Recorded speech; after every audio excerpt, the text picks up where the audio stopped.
Symposium on Precision Opto-Mechatronics Technology, and the first ADI editorial board meeting. The conference is sponsored by Science and Technology Committee of China Aerospace Science and Technology Corporation, Research and Development Department of CISC, and the Chinese Society of Inertial Technology. And it is organized by Beijing Institute of Aerospace Control Devices. I'm Xuefeng Wang, Vice President of BIACD.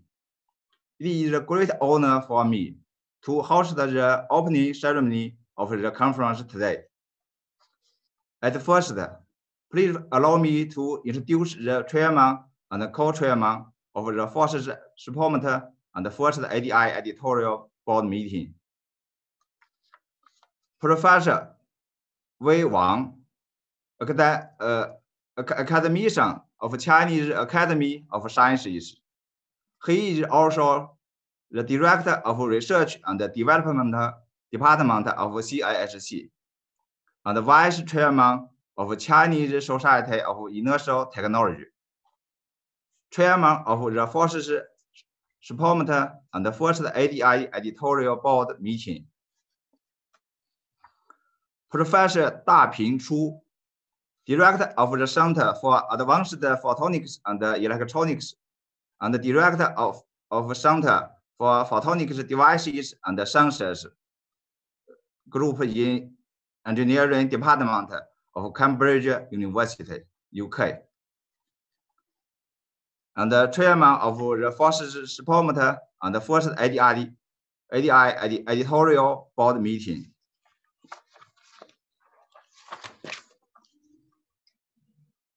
Professor Lin Li, Fellow of the Royal Academy of Engineering, Director of Laser Processing Research Center of University of Manchester, UK, co-chairman of the first SPOMT and the first ADI editorial board meeting. Professor Valery Korotavia, Fellow of the Russia Academy of Engineering, the head of the Research Center for Optical Electronics Instrument Engineering of ITMO University, Russia, co-chairman of the first SPOMT and the first ADI editorial board meeting.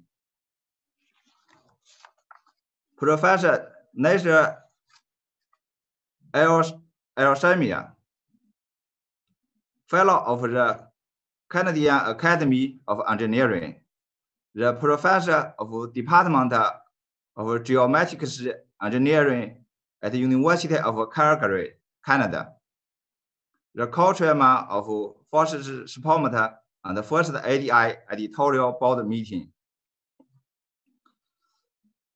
Mr. Yue Junmin, President of BIACD, the co-chairman of the first SPOMT and the first ADI editorial board meeting.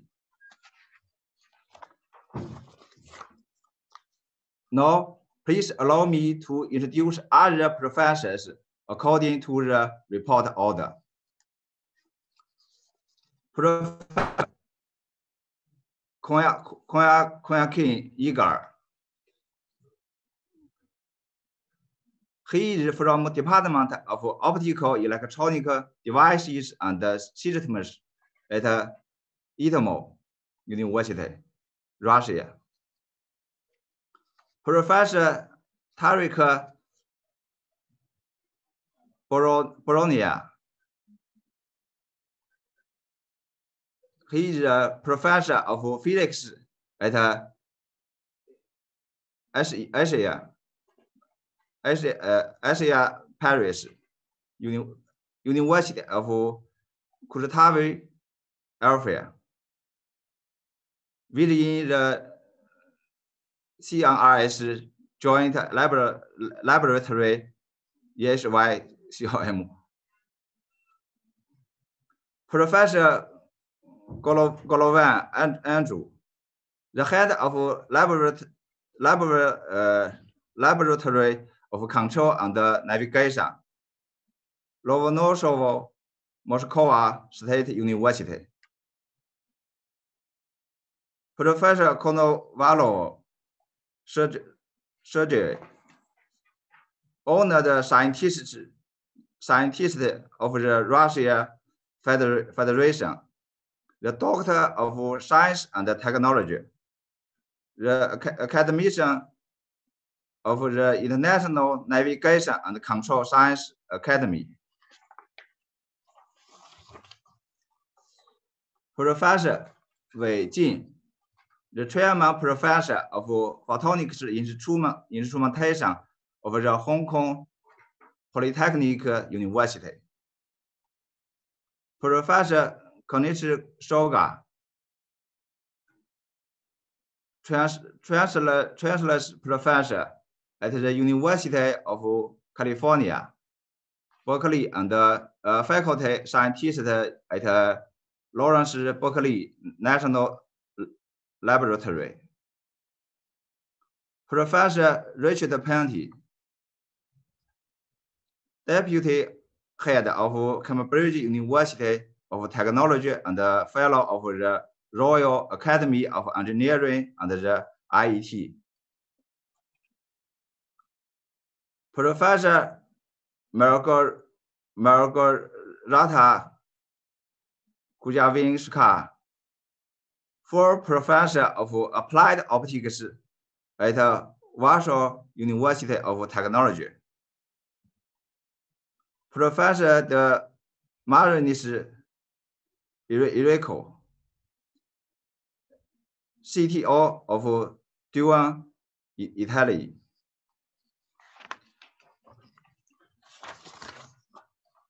Next, let me introduce some other distinguished guests. They will not give report on this symposium because out of their research field, but I still would like to welcome them warmly for attending this conference. Professor Andrew Holmes, professor of micro-electromechanical systems in Imperial College London. Professor Sovktality Gulio, the owner of the Micro Lab. Professor Gangding Peng, professor of University of NSW in Sydney, fellow and life member of both OSA and SPIE. On behalf of organization committee, I would like to express heartfelt thanks again for your participation. Thank you.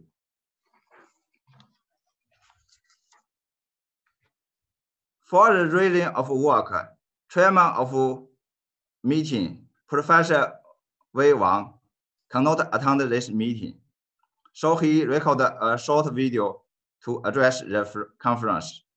Let's see the video.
那是几点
？Can't meet each other in person.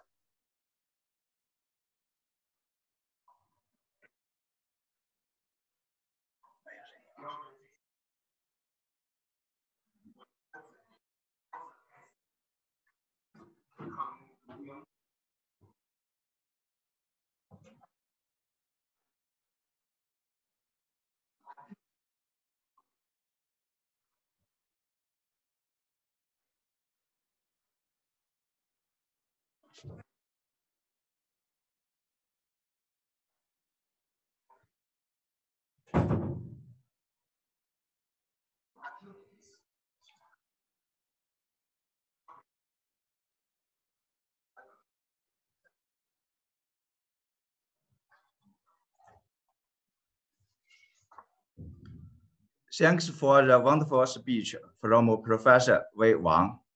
Okay, let's warmly welcome the chairman of the first SPOMT and first ADI editorial board meeting, Professor Da-Ping Chu, to address the conference.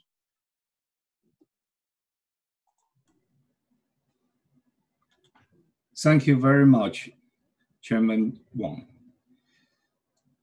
Distinguished guests, dear friends, ladies and gentlemen, it's exciting to meet you all virtually online.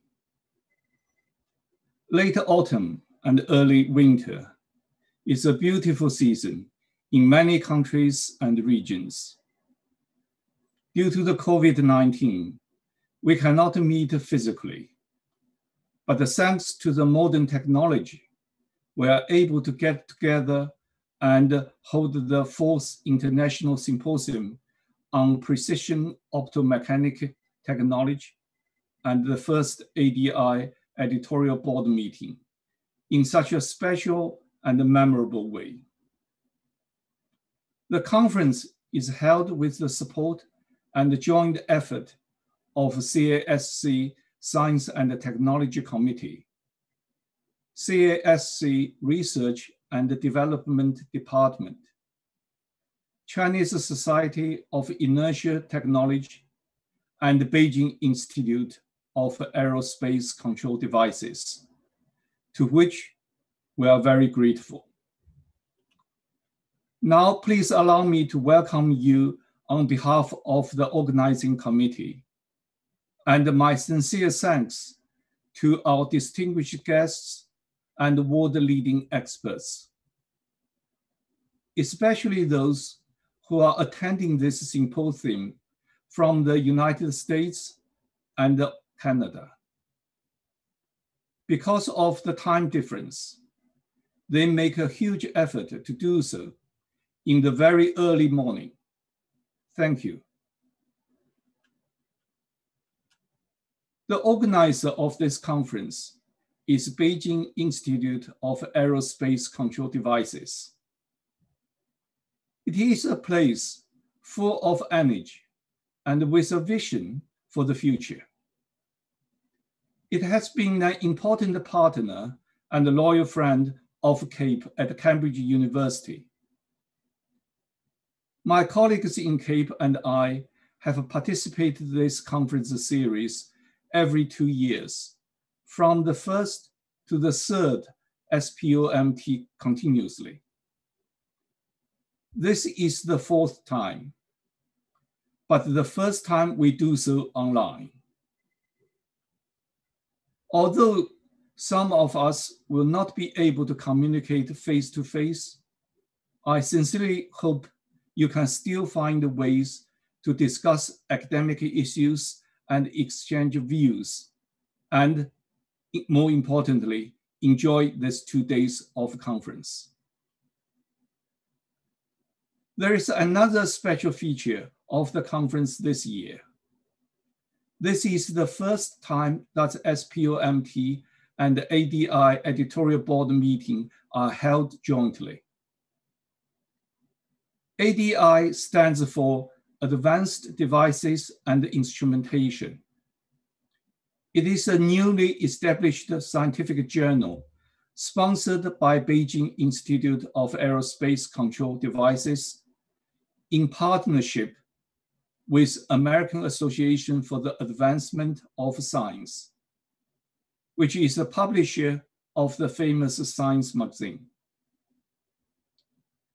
It was launched at the beginning of this year with the aim to be a good journal with impact in this field. Thanks to the joint effort of all the associated editors, high-quality papers are now published already. Here, I would like to ask our friends and colleagues to consider contributing your good papers to this new open access journal. Currently, it's in the introduction stage with no open access publication charges. Finally, I wish this conference a complete success and all of you have a very good time. Thank you.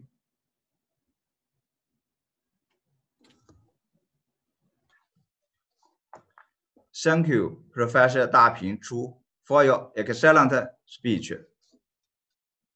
Then let's welcome the co-chairman of the first SPOMT and the first ADI editorial board meeting, President of BIACD, Mr. Yue Junmin, to address the conference.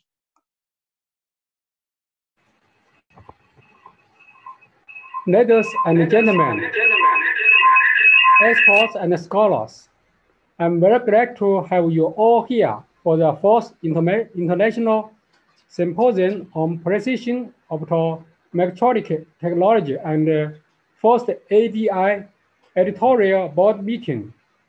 But unfortunately, we can only communicate online due to the pandemic.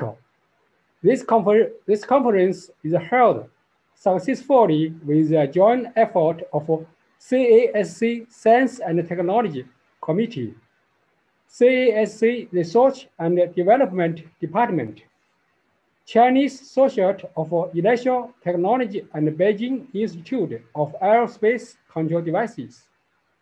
Here, I'm very grateful to welcome all the distinguished experts and guests on behalf of the organizer BIACD.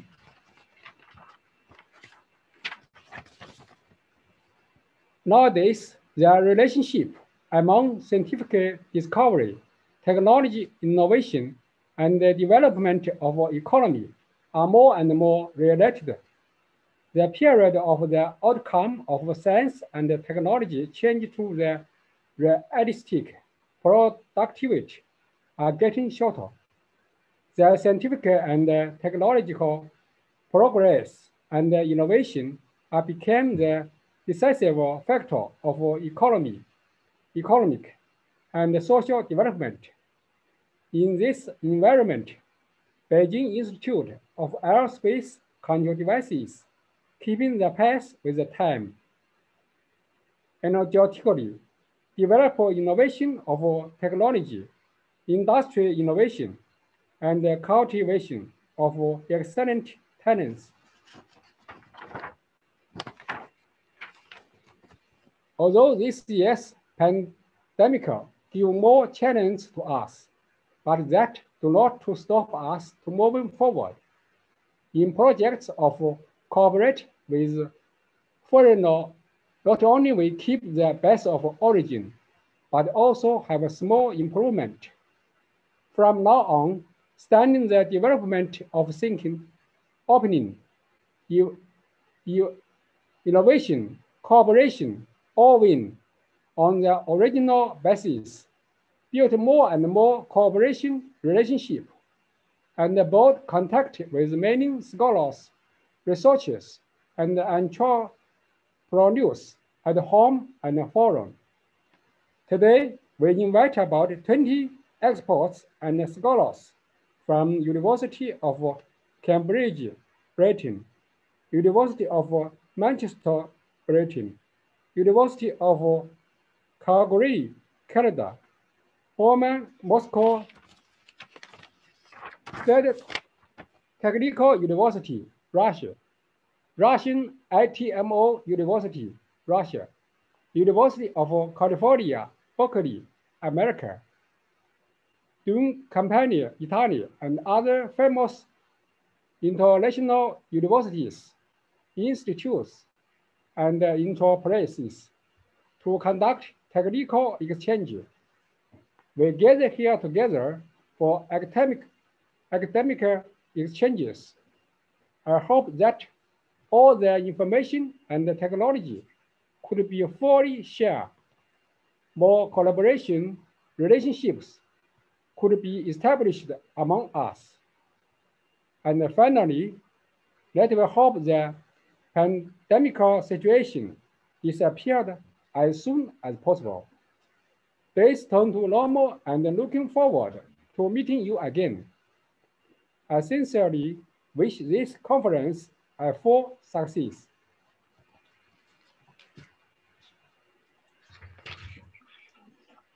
Thank you, Mr. Yue Junmin, for your brilliant speech. Now, the opening ceremony of the first SPOMT and the first ADI editorial board meeting is over. We wish the conference a complete success. Okay. Let's go on to the report section.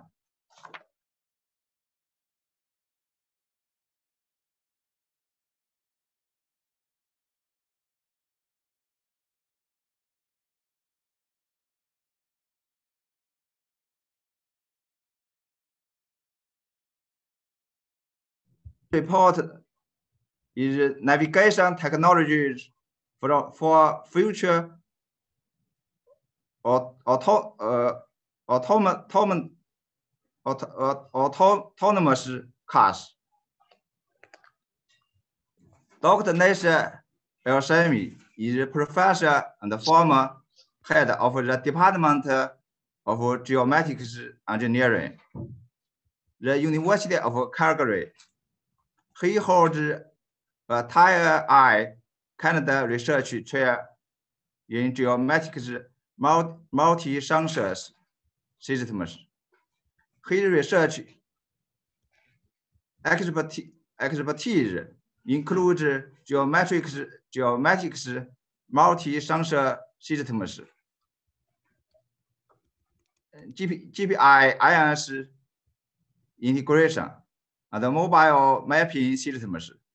He is the founder and the president of Profound Planning Incorporation.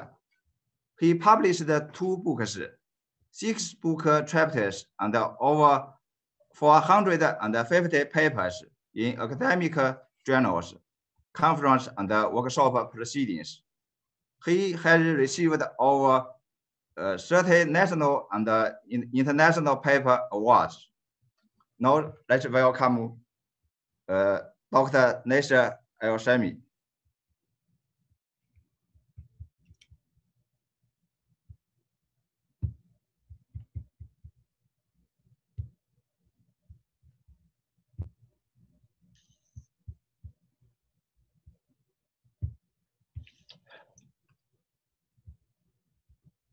Good morning, everybody. Can you hear me?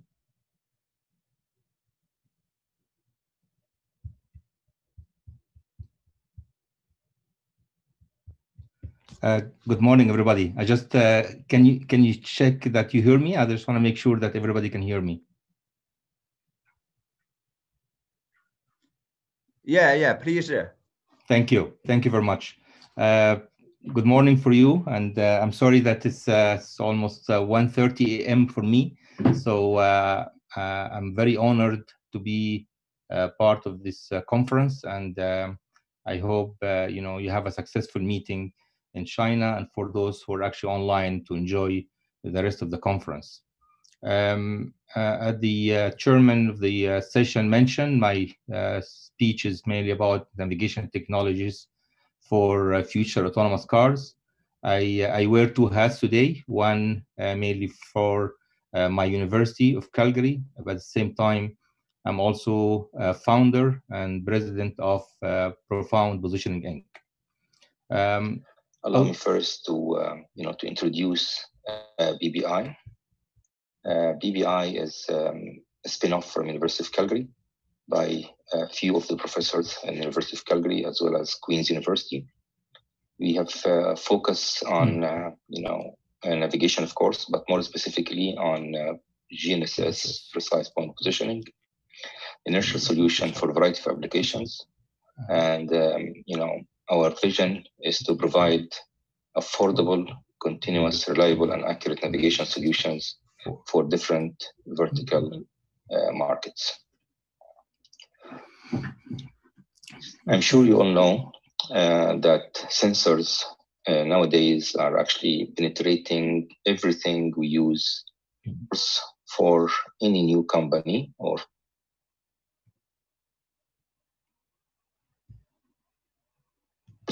for any new developed product is to look at the markets its product should be targeting. From this perspective, there is plenty of market reports that speaks about how important is navigation, what are the different market segments, what is the volume, and so on. One of these very important market report that people working on the navigation domain wait for every year is the European Union, European GNSS Agency, GSA. They usually have a very good market report that speaks about the different market segments, the future trend and the applications of navigation technology. Although the focus might be on GNSS, but of course it speaks in general about navigation. navigation systems. So one of these market reports that has been released in end of 2019, it speaks about, for example, the cumulative revenues for the GNSS market or for the navigation markets from year 2019 for 10 years, which means that end 2029. And you can see in the figure on the left-hand side, the circle, that the total revenue expected will be around 2,500 billion, euro. The interesting thing that, two of these markets are dominating the revenue, which are road sector and consumer. And these are actually exactly the two markets that PPI, my company, focus on or address. Both markets actually constitute about 93% of the forecast for the period of 2019 to 2029, where when we talk about road sector, typically talk about, in-vehicle systems, ADAS, fleet management, and more specifically and more important is autonomous cars. On the second largest market is the consumer, where the consumer in this case, the focus is mainly on location-based services from phones and IoT and smart devices. In this presentation, only focusing on the road sector, but I will touch base also about how PPI technology play a role in consumer solutions as well. So first of all, I would like to take the opportunity first to tell you about the core value proposition for any technology. When it's about roads, everybody knows nowadays that there is especially researchers and OEMs, that there is big opportunity for what we call the next generation of autonomous vehicles, which are actually a true example of a multi-sensor systems integrating everything we imagine about positioning, location, and navigation. So, for example, the current releases of some of the autonomous cars or semi-autonomous cars, they already include GNSS and inertial, which are really clear candidates for any autonomous level. There is definitely different levels for autonomy. Inertial and GNSS will be always there for any one of them. Which additional sensors to add, for autonomous vehicle for different level is really a question of too much debate, and for which there is no clear winners. But there is some companies that are advocating the use of imaging. Some are advocating the use of LiDAR. Some are advocating the use of radar. These are mainly for the detection and identification of the environment around the vehicle, and of course for bridging GNSS and helping inertial during GNSS signal outages, such as in tunnels or urban centers or underground. Of course, when it comes to autonomous vehicle, cost and continuity, and of course reliability are very, very important, pillars, right? So if we talk, for example, about these technologies, in terms of very important topic, which is continuity, because continuity in principle means failure if you cannot provide navigation information. So there is no question, we all know that GNSS in terms of continuity will not, meet this criteria. Why? Because it's a line of sight technology, which require signal directly between the user and the satellite. On the other hand, there is a system that completely depend on imaging. I mean, there is even Tesla nowadays and others, they rely on imaging technology, while neglecting the fact that imaging systems like GNSS will also not work, in certain scenarios. Typical scenarios are bad weather conditions, snow, heavy rain, which can cover, the cameras, and therefore you cannot see anything around you. On the other hand, there is, of course, what we call active sensors, like LiDAR, which is questionable, really, in terms of heavy rain and snow condition, whether it will work or not. This leaves us with only two, systems that work in all weather and all light condition, which are mainly inertial and radar, right? However, INS is the only technology that really provides what we call the full navigation state everywhere and in all weather conditions. And that's why we at PPI are advocating for having inertial system as always a core for any autonomous systems, whether it's again car or even drone or UGV, because of this simple reason. Of course, when it comes to adoption of technology, I mentioned that usually there is three things: cost, accuracy, and continuity. We covered continuity in terms of which sensors. Cost, of course, with that comes performance, which related somehow to the accuracy. So if you manage to reduce the cost, which is really a demand by autonomous cars or manufacturers, because you cannot expect, for example, to put a receiver and inertial system that costs thousands of dollars for a car that in principle might be cost $20,000, $25,000. So in PPI, we really addressing these three core pillars. So we target low cost, or we call it consumer level sensors. We cover accuracy to manage a car or to guide a car within a lane, where we provide 50 centimeter level positioning globally. And we'll cover continuity, which is a very, very important thing that you cannot talk about autonomy while you cannot work in certain scenarios. So with that, I have now I can introduce to you how do we manage to cover all of these three pillars. The first technology is continuity, which is covered by profound DR, which is, as the name indicates, it's a dead reckoning sensor, dead reckoning technology that integrate inertial sensors on any platform. And in this case, we talk about cars. So for land vehicles, DR, which is inertial sensor, will allow us to work in underground tunnels and underground parking, and you name it. The second part, which is accuracy, which is our innovative BBB. We call it instant BBB or IB3, which is mainly providing 50 centimeter. And with that, we also target not only cars, but also or UAVs will also target consumer devices, where a phone can, like now with our IB3, can provide 50 centimeter accuracy, allowing very precise location-based services. To give you an example, allowing you to call an Uber or at exactly the door of your house, or allowing a drone to drop a parcel exactly in front of the door of your house. The third core part that we also target is radar, where we use radar mainly for scenarios where imaging and others cannot work. And a typical example of that is in valet parking, where the car can park itself in a very dark environment. So allow me first to show you the technology in action.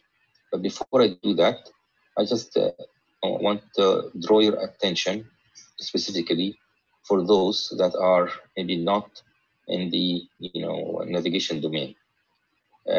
This figure shows that current systems in the market are expensive and not necessarily accurate for a long-term operation without GNSS. So the figures in the right-hand side show systems that cost maybe 15,000, and the bottom shows a system that maybe costs 2,000 or up to 10,000.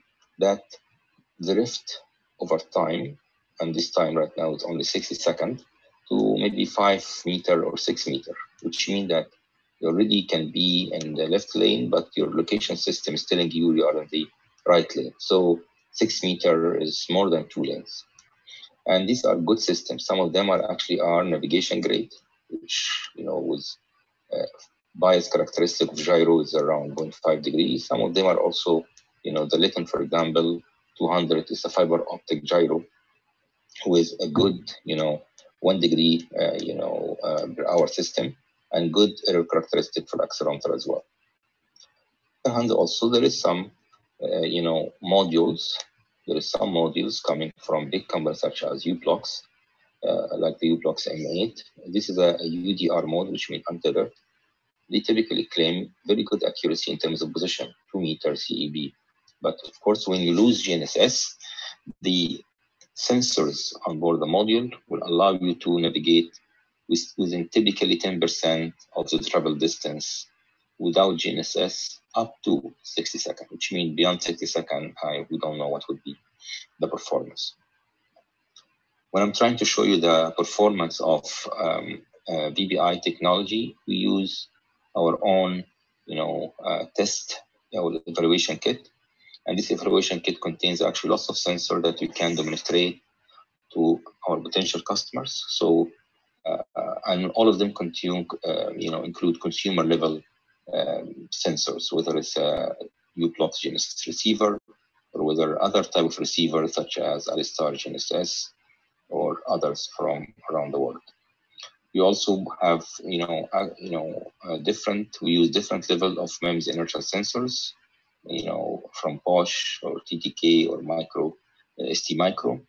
We also, and within our AVK, we can accept signal from the wheel. We call it OBD2 for velocity purposes. We include also, parameters and mag. And just for sake of understanding the level of computation we need, we use, normal Cortex M4F or, STM microcontrollers. The first application that, software that I would like to share with you is our Profound Instant BBB, which we call IP3. IP3 is our core absolute positioning technology that targeting 50 centimeter level globally for many verticals. One of them, of course, is the topic of this discussion, of this paper, which is self-driving, but also we can mount IP3 and different applications such as UAV for the very big market of e-delivery or electronic delivery, allowing us to position a UAV to drop a parcel at 50 centimeter level. Mobile devices such as your phone, calling a car or calling an Uber exactly to your location within 50 centimeter. IP3 has many unique characteristics. One of which is very, very important, and thus the name instant, is that it's fast conversion. We can provide 50 centimeter within 5 seconds of receiving signal from the receiver. Of course, worldwide consistency and continuity, which is very, very important for mounting a global product, with these characteristics. The third one, which is also very unique, is that this accuracy can be achieved with GNSS chips and module levels. In order to share with you the performance, I'm showing here a picture of trajectory of about 20 kilometers in an area in the city of Calgary, where we have open roads, urban centers, and highways with lots of trees. It's done by using the IP3, using U-Blox MAT.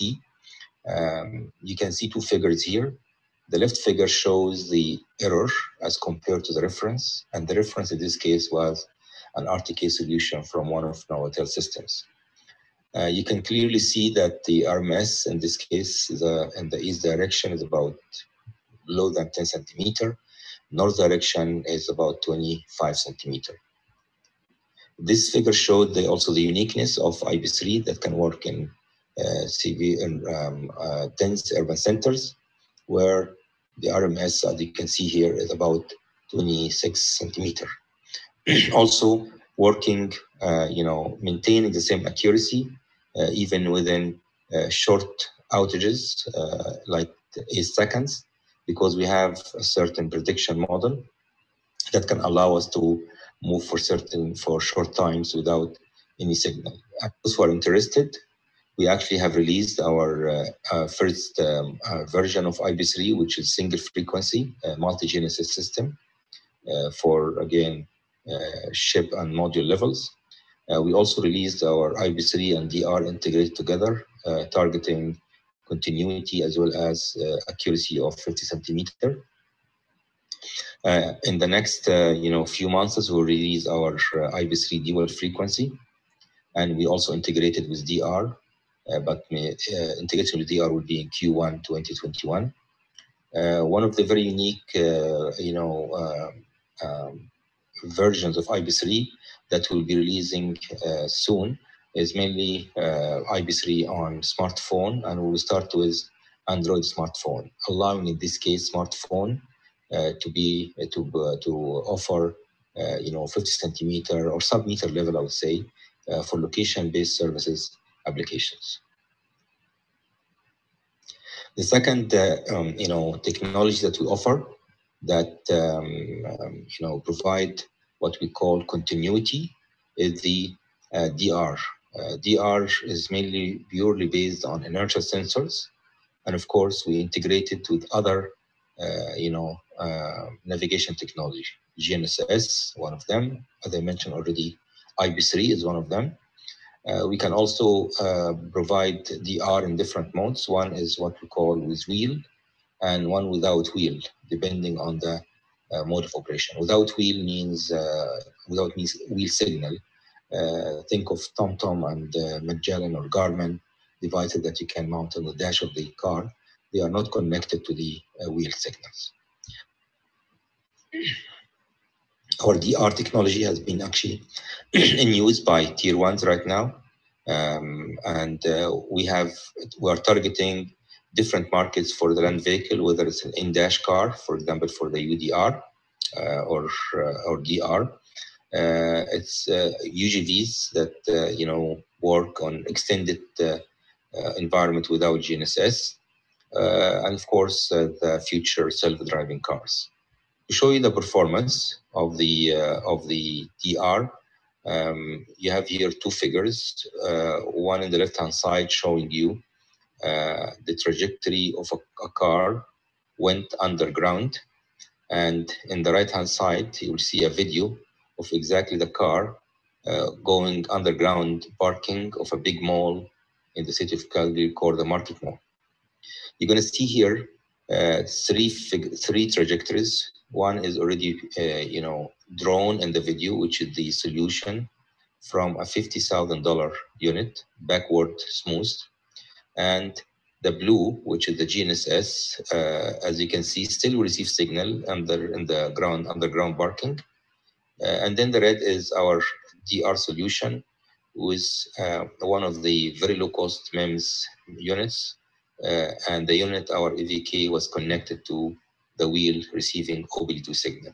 You can clearly see that our solution, our DR solution using the $5 sensor, is matching in many cases, in many locations in the trajectory, the $50,000 level, trajectory. So this shows you the uniqueness of this type of technology. We offer, affordable in terms of cost. We offer continuity in terms of operating in very challenging environment like this parking. And you can see the time, also reliability, that our accuracy is maintained even when we went underground parking, and we continuously moving for close to, I think, 5 minutes in this test. And when we get out from the same door that we went in, you're going to see that we are almost at the same, location, which means that our solution was definitely accurate. Now you can see now both the DR and the GNSS are meeting together again, and of course our DR solution actually at the exit was even more accurate than GNSS. So this is again show the uniqueness of one of second technology. Our third technology, which is our third technology, which is profound radar. Profound radar, as the name indicates, it's a library, software library that use the current and future autonomous car that will contain radars mounted in the corners of the car. We are flexible. We can take 2 radars front or 2 radars back or mix between them. And with that, we're targeting the first level of demonstrable level 4 autonomy in controlled environment. And one of these controlled environment is, parking. So our software can be integrated on any car that has radars, and can be used for, valet parking or other controlled environments such as shuttle service in airport or shopping malls. One of the radar technology has very unique characteristics. One of them is that it can provide DC meter level even in very challenging condition and very challenging maneuvers. We can fuse any other type of signals, whether it's coming from an IMU or real encoders. Of course, all AVB technologies require that you have to have the map of the environment within which the car will drive itself and try to find the parking spot empty and then park itself. And for that, we are very flexible in terms of which format, any format that can be used, HUD maps, whether it's a shapefile or point cloud. And of course, we can work in any garage environment, whether it's indoor, outdoor, single floor or multi-floors. To demonstrate this capability, I will show you here. Actually, this is a real test was done with an autonomous car. You can see in the video, and the right-hand side, these are images from front and back cameras. We don't use this in our solution. In the left part of the video, you see a map of the garage, which we should know before, and it already uploaded in the computer system inside the car. And then you see a moving car, which represent the location of the car as estimated from our Profound Radar software library. And then you, just for sake of understanding, the red dots here are representing the radar point cloud, right? One of the unique thing also about our radar, it can work, hours without any drift or sensible drift. And you can see that even from the videos and the location of the car. When the car finds a good spot, now it can backward and stop, bark. In a typical scenario, someone will go for shopping in a mall, leave their car in front of the garage, the car goes drive itself, find the parking, and once you're ready to go, then the car can go out to you, right? So again, one of the unique things here that we can work from time of switching on the car, right? Which is very important because at that time the car will be parking, underground. So I hope with this presentation, I have given you, an idea about our profound positioning technology that address very important aspects of, autonomous cars in terms of cost, right? We use low-cost sensors.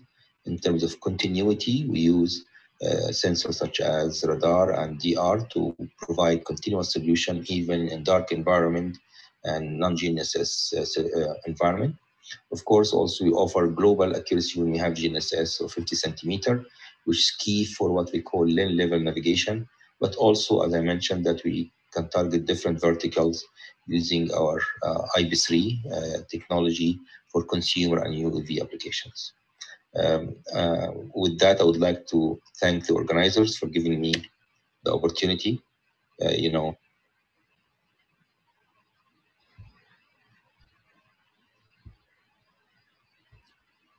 So I hope you enjoyed the presentation.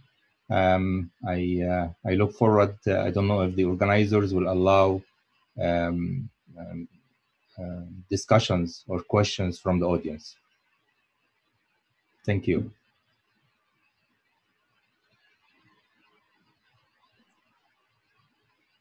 Thank you, Professor. Thank you for your wonderful presentation. Thank you very much. Any questions?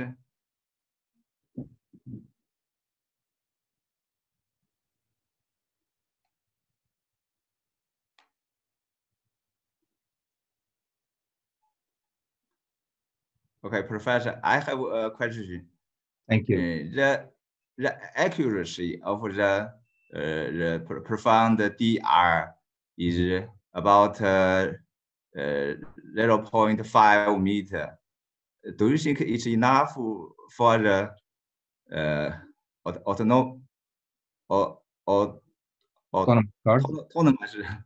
autonomous car? Yeah. Or if it is not enough, what is the requirement for the accuracy? Actually, currently only we have level 2 and 3. We call it the autonomy has been defined actually by international organization that we have different levels. Right?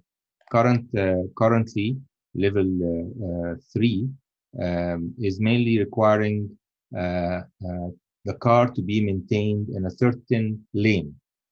A typical lane on a road width is about 3.5 meter, around 3.5 meter. So if you want to maintain a car on a lane, therefore you need accuracy to be 50% of that, which is about 1.75 meter. So 0.5 meter that we offer is actually more than what level 3 and actually future level 4 can accept in terms of positioning requirement. In terms, of course, of maintaining a car in a certain distance from cars in front and back, we use typically other type of sensors such as LiDAR or radar. This ranging accuracy of that is very accurate to few centimeters. So in terms of positioning, the current requirement is have a lane, and have a lane is about 1.75.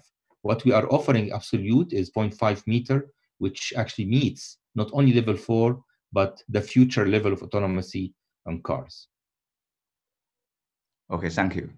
Thank you very much. Okay, the next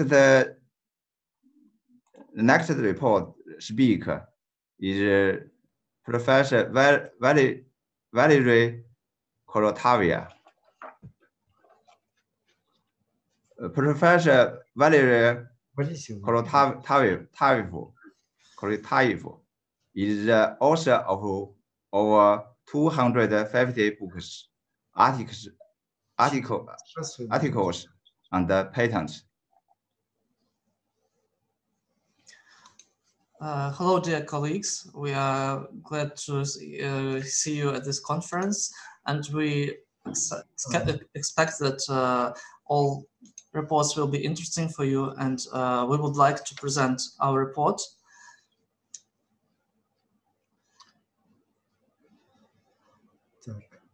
Что-то демонстрация не идет.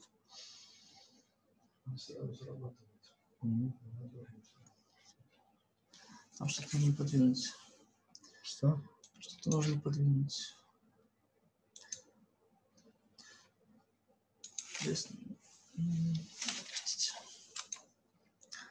So now, do you see our presentation?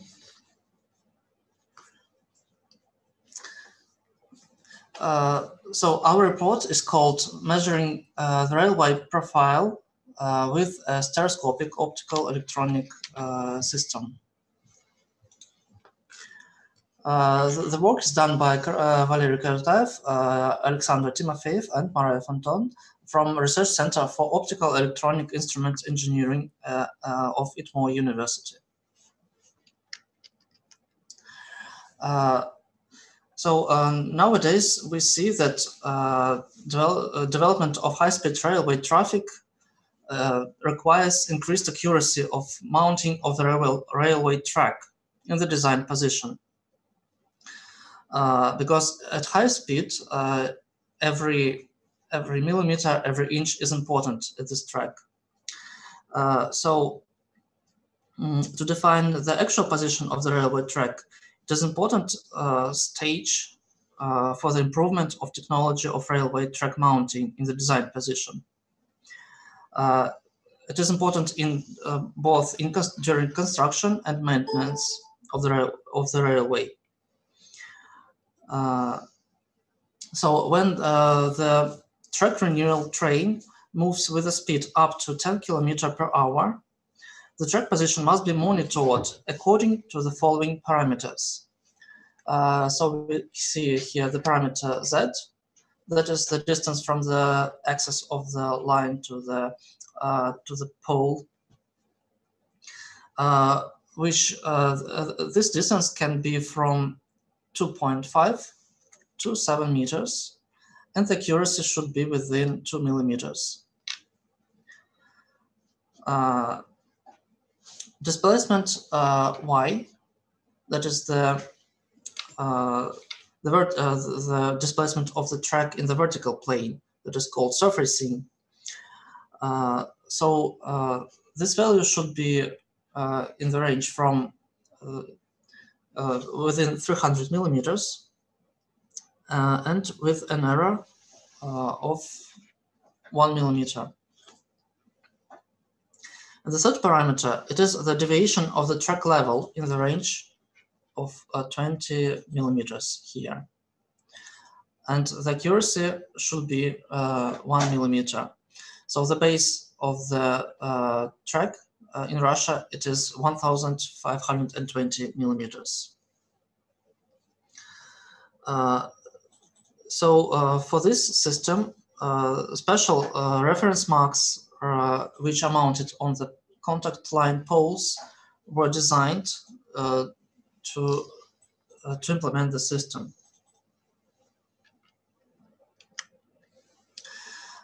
We analyzed known monitoring systems which are used for this purpose. Nowadays, a distributed monitoring method is partially solved by a combination of different commercial systems based on various physical principles. Among these principles, or among these systems, there are distributed optical systems for track position monitoring, which have both high precision and high performance. The method of distributed monitoring of track position is implemented with the use of a network of fiducial marks of the railway. It is possible to combine, to integrate the optical electronic system with a geodetic network, which will allow to control continuously the railway track position. The necessary monitoring error, that is 2 millimeter of the track position, is provided by sets based on satellite navigation, satellite systems, and geodetic systems. Geodetic systems like tachometers that are mounted on measuring trolleys with measurement equipment. So here we have the system which works both with satellite data and geodetic data. However, these measuring tracks with such systems, they have a smaller weight. The machine that bears this system has a lower weight than a train. Therefore, the position of the track is measured in the unloaded state. So after measurements are done, we need to re-evaluate our results for workload conditions. What increases the error of the track positioning. Another significant drawback of such a system is that they are unable to monitor track parameters at a speed higher than 5 kilometers per hour. And also they have low automatization level. So these drawbacks demonstrate the necessity of development of a different railway track position monitoring methods, which include optical electronic hardware with the use of computer vision, which will allow to control the position of the track both in vertical and horizontal position with a high accuracy. As we see in the diagram, we analyzed that this system will provide lower accuracy than geodetic systems. At the same time, they will have the higher speed of operation, and in prediction, in perspective, we can increase the speed up to higher speeds. So we can install this system directly on the tamping machine, and the system was developed in the ITMO.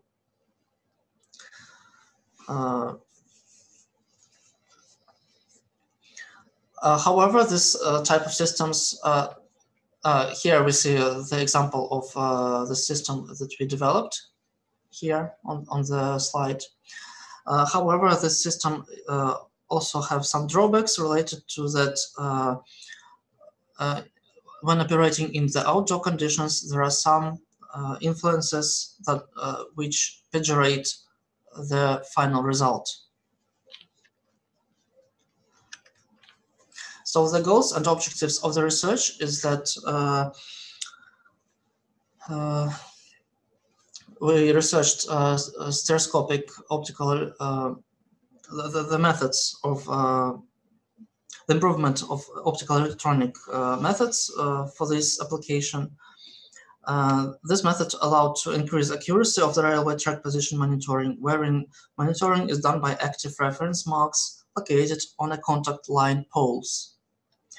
Reference marks are coupled with specific marks on the stationary specialized network for railway track special position monitoring. Problems of research of improvement methods and development of optical electronic system with active reference marks can be divided into three major tasks, however related to each other. So the first is to form the instrument space for efficient reference mark position monitoring by means of several channels comprising an optical system and an array detector. The second is to recognize the reference mark and define its coordinates relative to the formed space under negative effects of outdoor and technical environment. The third is to represent obtained information in a form suitable for the railway track position monitoring and control of the track renewal train.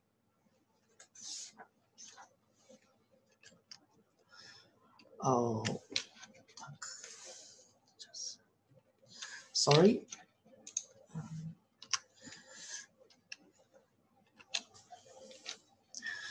Stereoscopic, here is the principle of stereoscopic optical electronic system operation.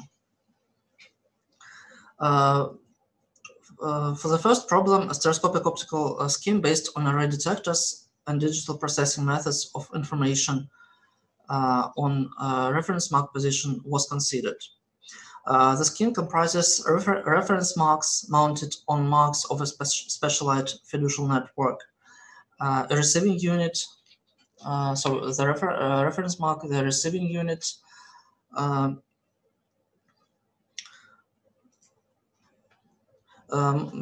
mounted on the measuring trolley, of the machine, and a processing unit here. When the measuring trolley passes by the reference mark detection device gives a command to processing unit to grab the reference mark image from the receiving channel 1, this and this. Based on acquired images, the processing unit evaluates required conditions of the reference mark. System must operate in motion along the railway track. That is why array detectors form smeared digital images. This creates additional difficulties during image processing. Moreover, every mark must contain information with its number. To solve this problem, standard marks can be replaced by informative marks. For example, implemented as a barcode in which its number is coded. And two variants of marks are possible. It is passive reflecting marks or active and radiating marks.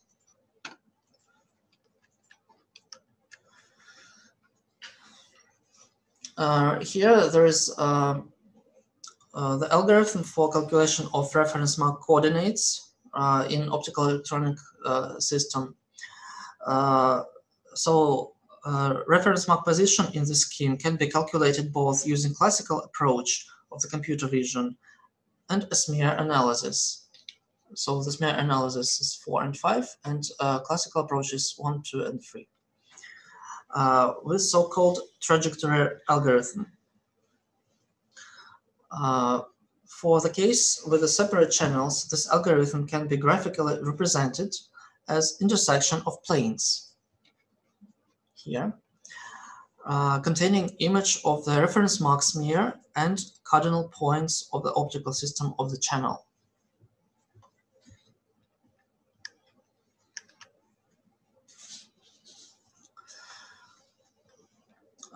The major part of the research deals with marks as an element of the system having the greatest prospects for adaptation of the system to operational conditions. So on the first stage, possible mark types were considered. In the research method, definition of smeared digital image position of the passive marks have been found that for passive marks image analysis, if the size of the smear doesn't exceed the size of the image of the mark, it is reasonable to use detection algorithms based on weighted summation, what is demonstrated in the graph. So this is the graph for weighted summation. Thus, marks which were mentioned above, whose detection is based on search for angular features, can be used only at a small motion speed. The other type of marks is the active mark, which can be done as a light source. So it also have its own features, like the smeared active marks images. They provide the active mark. They provide more bright, the brighter signal, so the image will be brighter. But on the same time, we will see the smear that will be created by the original point source.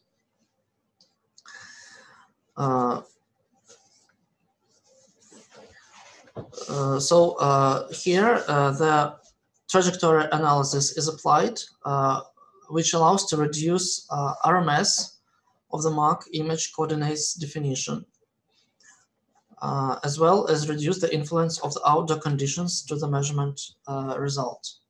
So we see this on the graph. So we compare weighted summation methods and trajectory analysis, and we see that the RMS for trajectory analysis for this type of marks will be lower.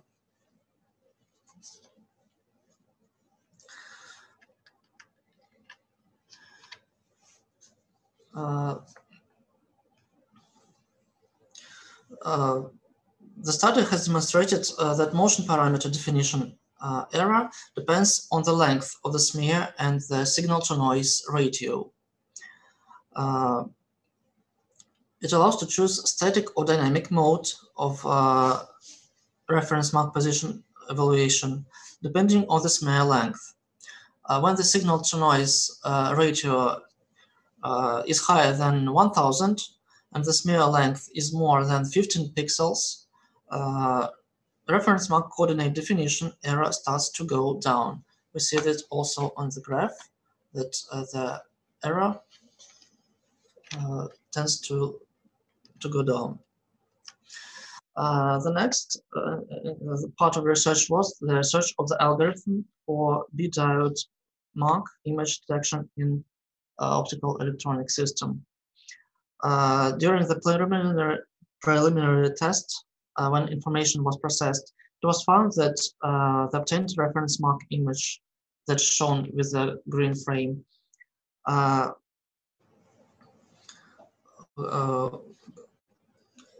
instead of reference mark image, the noise was detected that we see here with the red frame. So we offered to use the to make the structure more complicated. For example, to use two diodes to make a bidiode mark with the using of a specific algorithm that is presented here. So effectiveness of this method was tested in harder conditions than operational conditions, and in 84% of images, the mark was detected properly. That is a positive and successful result.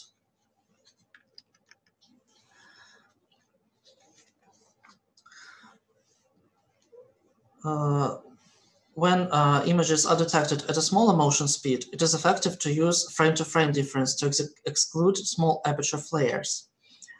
Spectral processing of the image, besides the advantage of detecting the reference mark image by the color, can be used for attenuation of the effect of regular atmospheric refraction caused by the temperature gradient.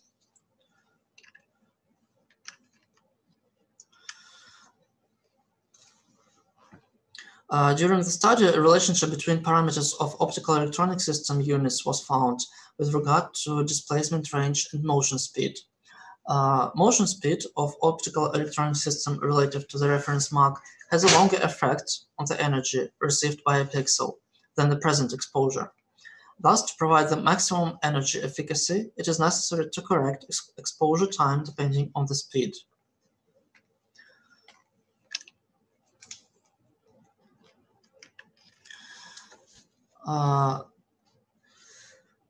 During the analysis of the systematic components of reference mark coordinate evaluation error, the strongest effect have errors caused by error of definition of the flange distance of the optical system, which is demonstrated by the Formula 1, and error of interchannel distance definition demonstrated by Formula 2.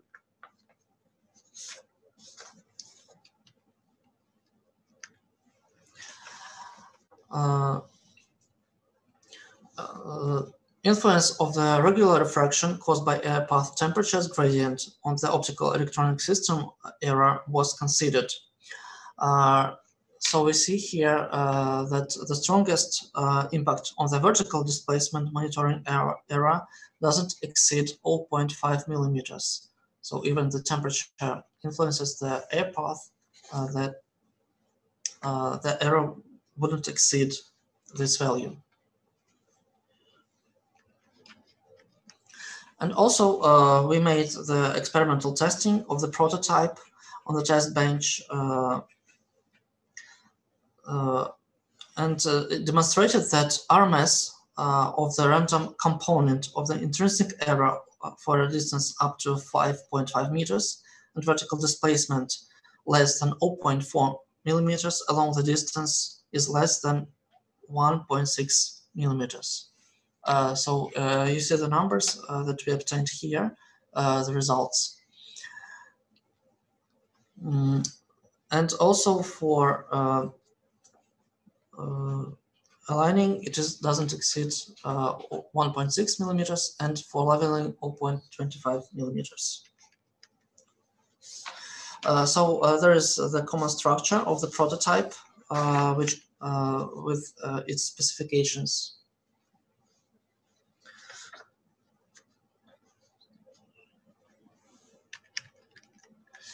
And here we see the results of the testing of the prototype on the test bench. So respectively, you see the results for each distance that we used, and we see the RMS of this error. So experimental estimation of summarized error of the prototype demonstrates that the limit is, in vertical displacement is less than 1.5 millimeters. So these are results, on-site results, which were made at Tosno station for Russian railways. So the speed of the track was from 2 to 3 kilometers per hour, and the RMS was for vertical plane up to 1.4 millimeters and horizontal plane 1.7 millimeters. So in the conclusion, we can say that a method for parameter definition and algorithm for information processing in optical electronic system elements have been proposed. The method enables to optimize the optical electronic structure by dimensional and energy criteria for dynamic distortions of reference mark images analysis, methods of fusion information from a single analyzer array, and information processing algorithms based on interframe processing principles and spectral selection have been formed. And also mathematical descriptions of systematic and random effects negatively affecting monitoring process have been derived. Methods for their attenuation are proposed. And test prototypes of optical electronic system have been implemented, which passed acceptance testing and successfully passed on different track tamping machines. So for example, in the result, we see that the optical electronic system with number 0.601 on track machine Domatic passed this test during routine maintenance on the railway track, and another system with this number passed the test on the other machine during complex monitoring of geometric railway track parameters to control the maintenance.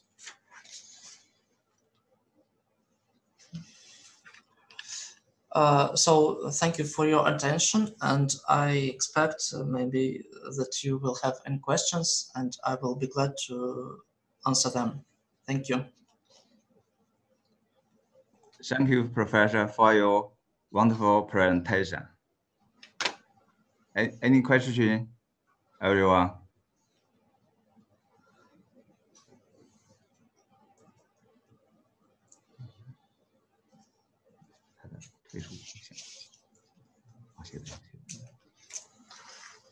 So, Professor, I have a question. The measurement accuracy of your measurement system is less than 2 millimeter. It is very high. So, but the velocity along the railway track is about 8 kilometers every hour. It is restricted by the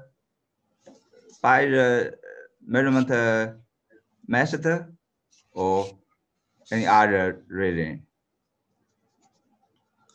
Чем ограничивается то, что тут 2 миллиметра, но такая маленькая погрешность при 8 км в час? В чем? Почему ограничивается? Влияние внешних факторов. Атмосфера, влияние атмосферы. So the accuracy is limited by the atmosphere effects and outdoor environment and temperature conditions. And also the possibilities of the machine tamping, the tamping machine possibilities. But it is the accuracy of the system itself to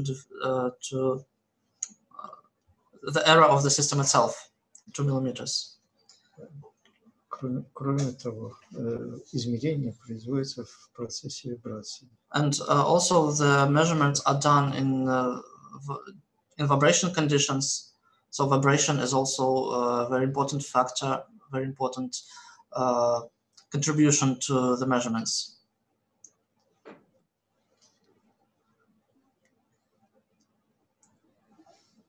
Okay, thank you very much. Thank you. Thanks, Professor Valerie Korot. Powerful. The third speaker is Konyakin Igor. His report title is Multi-Matrix Optical Electronic Systems for Measuring Deformation of the Main Mirror Radio Telescope RT-70 by millimeter wave range. Professor Igor. Yes, I hear you. Professor Igor is the professor department of Optical Electronic Devices and Systems at ITMO University, Russia. His scientific research is in the field of optical electronic measurement systems. His publications contain 3 scientific monographs, 10 certificates, publications of inventions, 93 reports at the scientific conferences, and 135 published papers. Welcome, Professor Igor. Many thanks, Mr. Chairman. I begin my presentation. Okay. Do you see my presentation? Or no?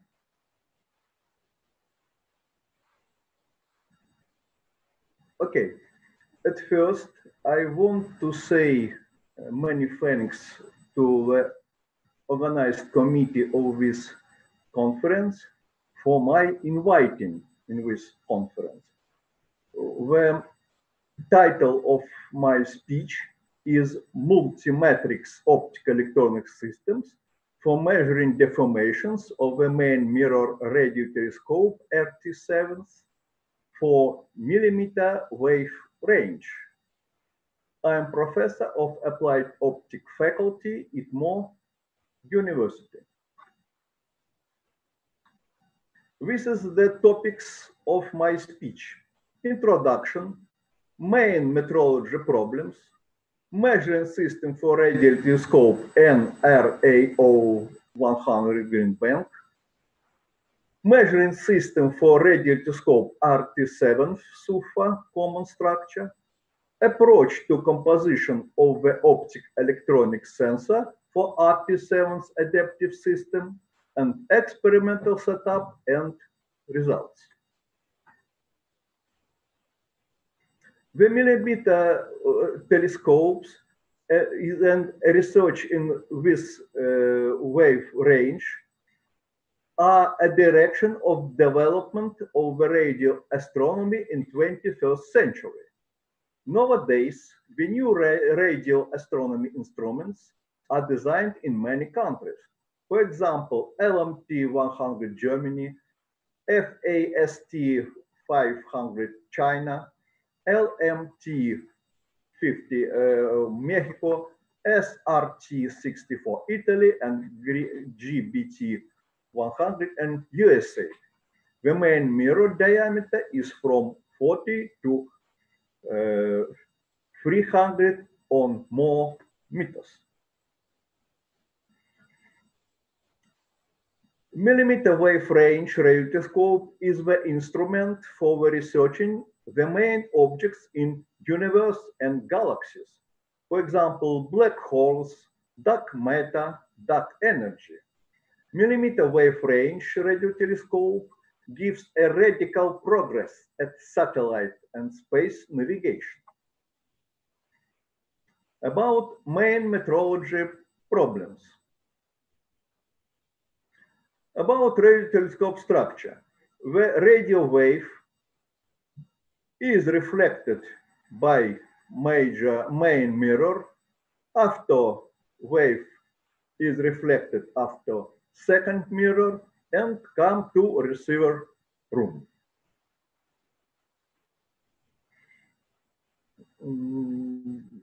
but the many radioscopes in millimeter wave range has large, heavy, and complexity construction. And it is necessary to get the accuracy linear position between construction element of radio telescopes and the necessary derivation of element position related to the theoretic one isn't more 0.1 millimeter. But the temperature and weight deformations, temperature deformations is the reason of the deformations of construction elements. The section boards in the reflected surface shifts after deformations. As a result, the shape of main mirror surface and position of the section boards has got error relative to theoretical 3D parabola.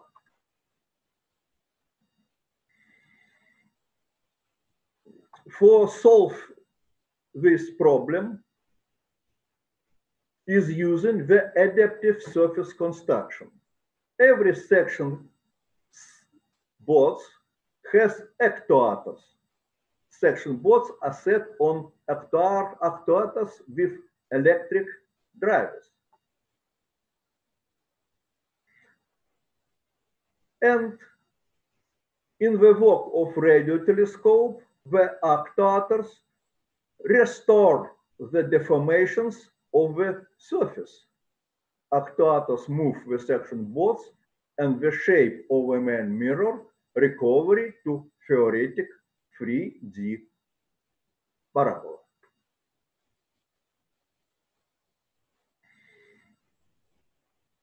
But it is necessary to design the sensor for measuring the line shifts of the section boards of this system. We purpose the opto-electronic system as sensors of the adaptive system. The reason is that optical electronic systems are effective for measuring the deformations of large constructions. For example, shipyards, space stations, power generators, and many others. This is the structure of optical electronic sensor. In the image of or control points, small radiating, reflecting, or reflecting target is set. But in some base object, optical electronic receiver system is set. It is necessary to measure shifts X, Y, and Z of the target in emergency or control point. About measuring system for radio telescope and RAO 100 green band. For example, this is the project of a radio telescope for millimeter wave region is built in Green Bank, USA. Green Bank radio telescope NRAO GBT 100 is a non-symmetric part of a 3D parabola. The diameter of main mirror is 100 meters. This is the scheme of this radio telescope. This is the non-symmetric parabola. This is the second mirror, and this is the receiver room of this telescope.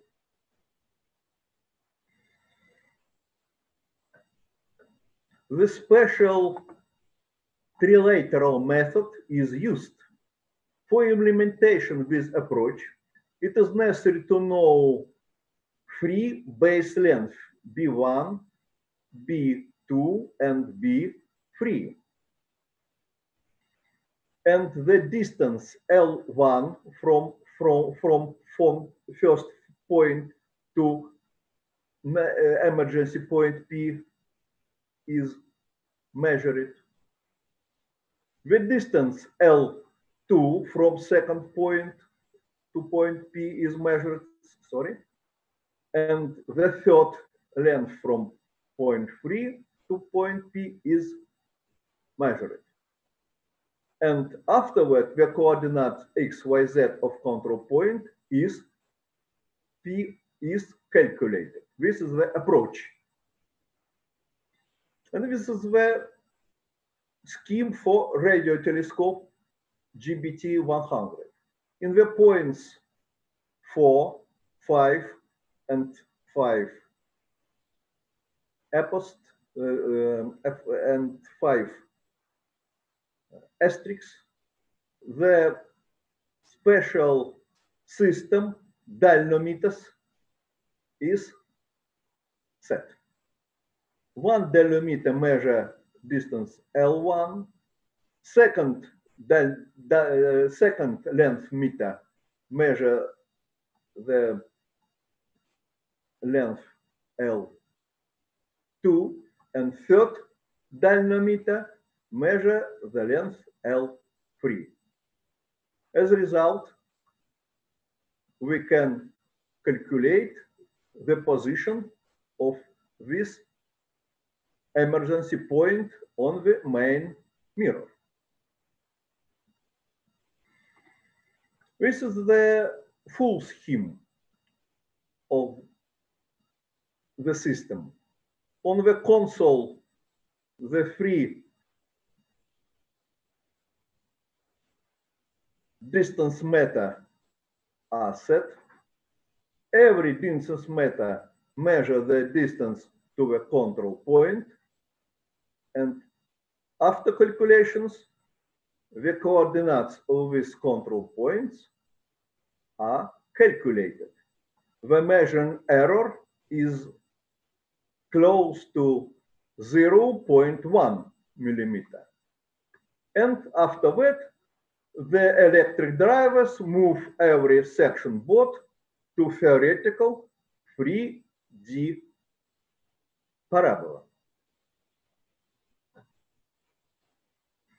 This is the photo of the section boards on main mirror radio telescope GBT 100.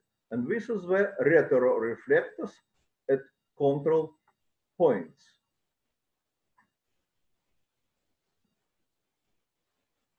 About measuring system for radio telescope RT7 SUFA common structure.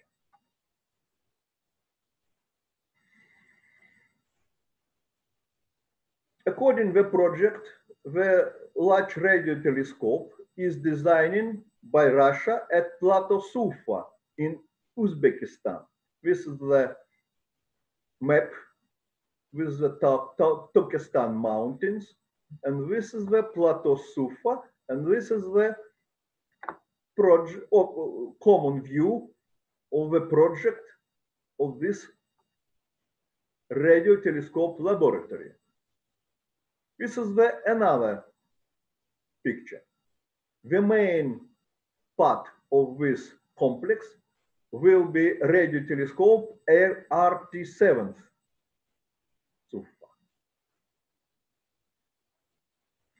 This is a project of radio telescope RT7 SUFA. The mirror of radio telescope is symmetric 3D parabola. The main mirror diameter is 7 meters. Focal length is 21 meters. The surface main mirror concludes the 1,200 section boards.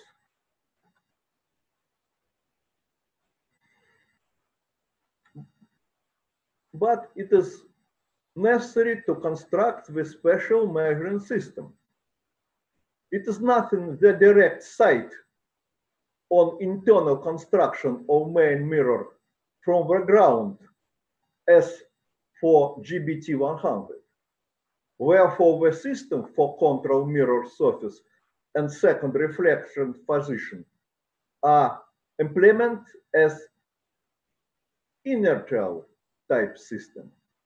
The base ring in the top of the parabola, rigid base ring is used as the base of measuring system for this radio telescope.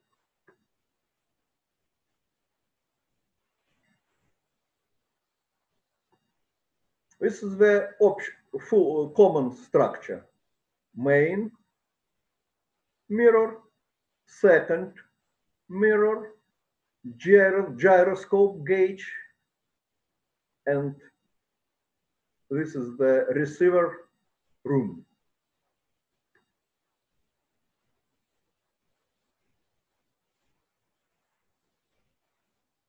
Where are the weight and temperature deformations of the radio telescope main mirror?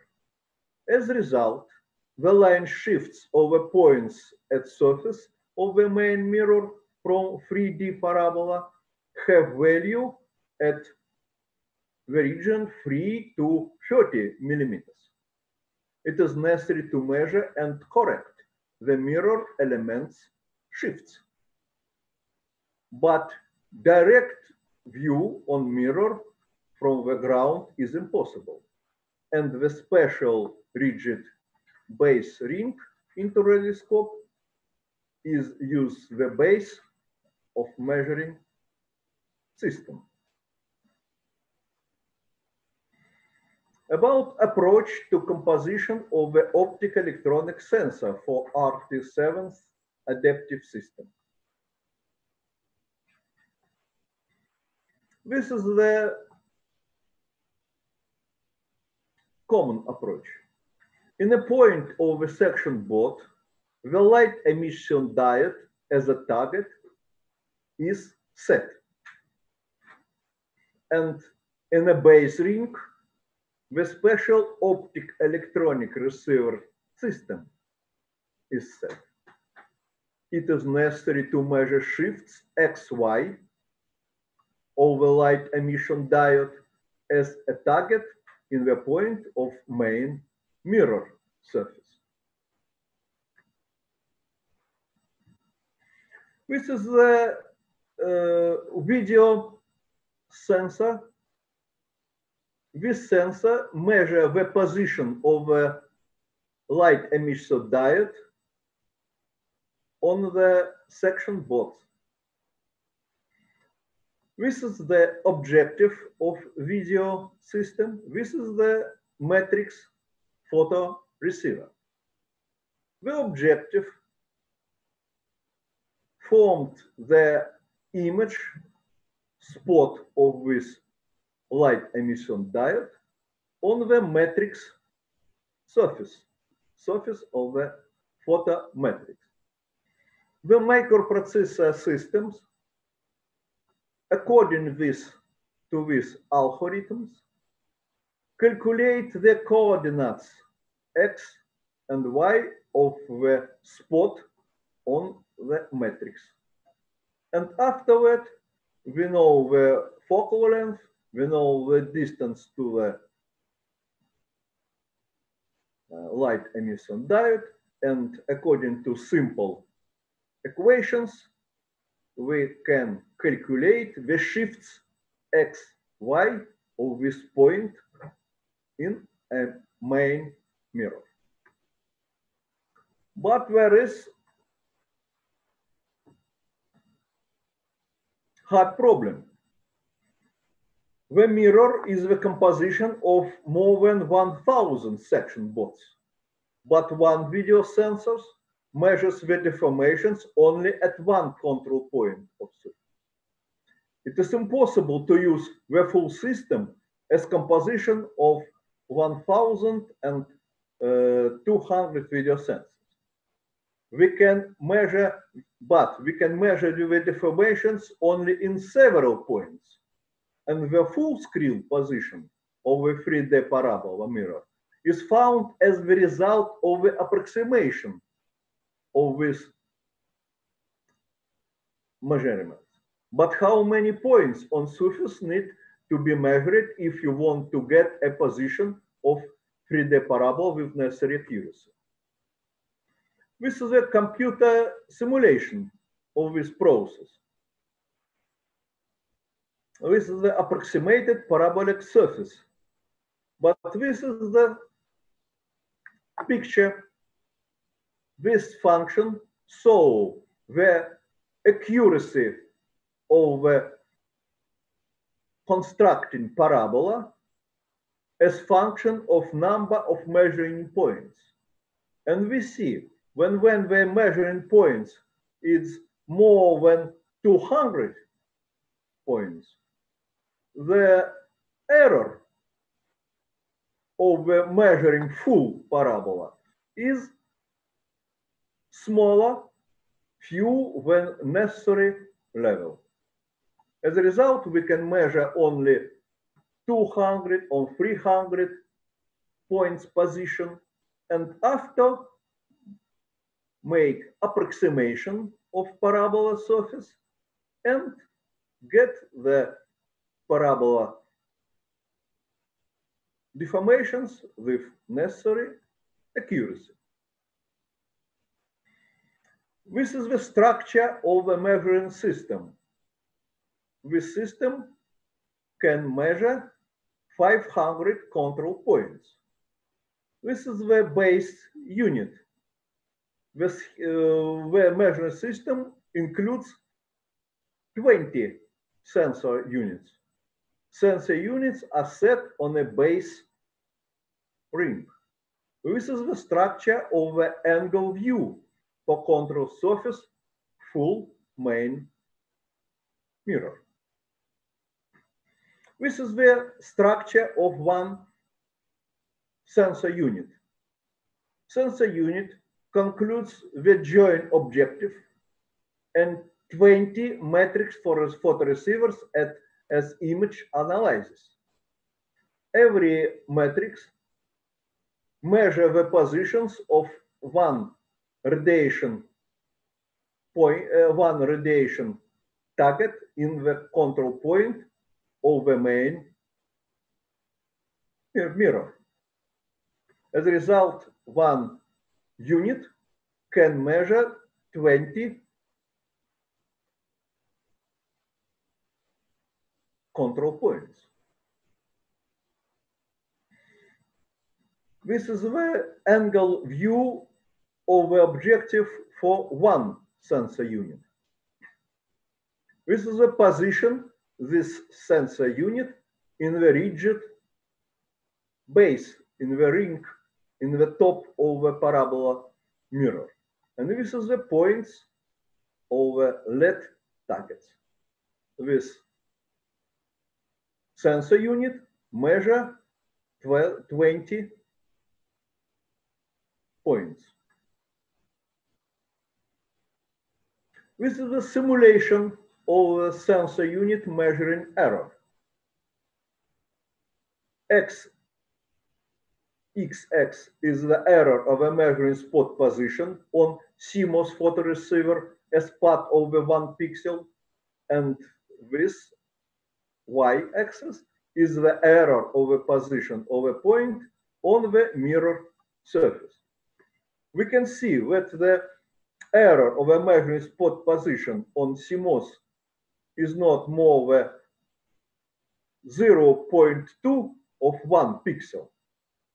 We can implement the measure with necessary accuracy, close to 0.05 millimeters. But this is only simulation. Now I begin to tell about experimental setup and experimental results. This is the design of a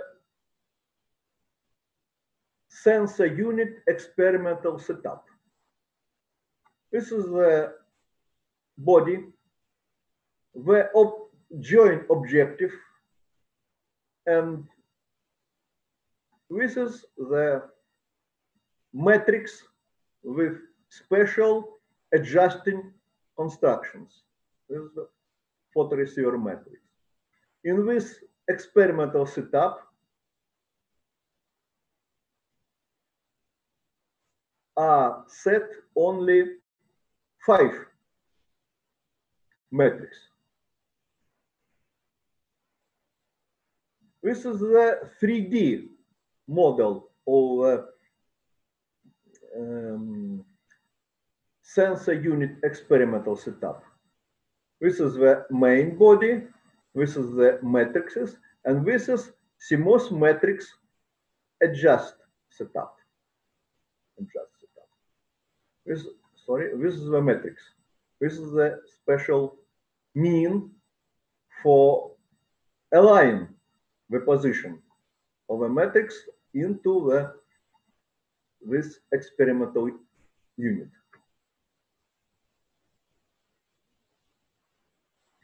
This is the common structure of the experimental bench. In this position, we see the sensor unit setup. In the distance close 11, 12, or 40 meters are set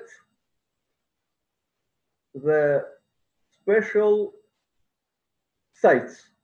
Every site concludes motorized translation stage, light emission diode, and the laser tracker reflector.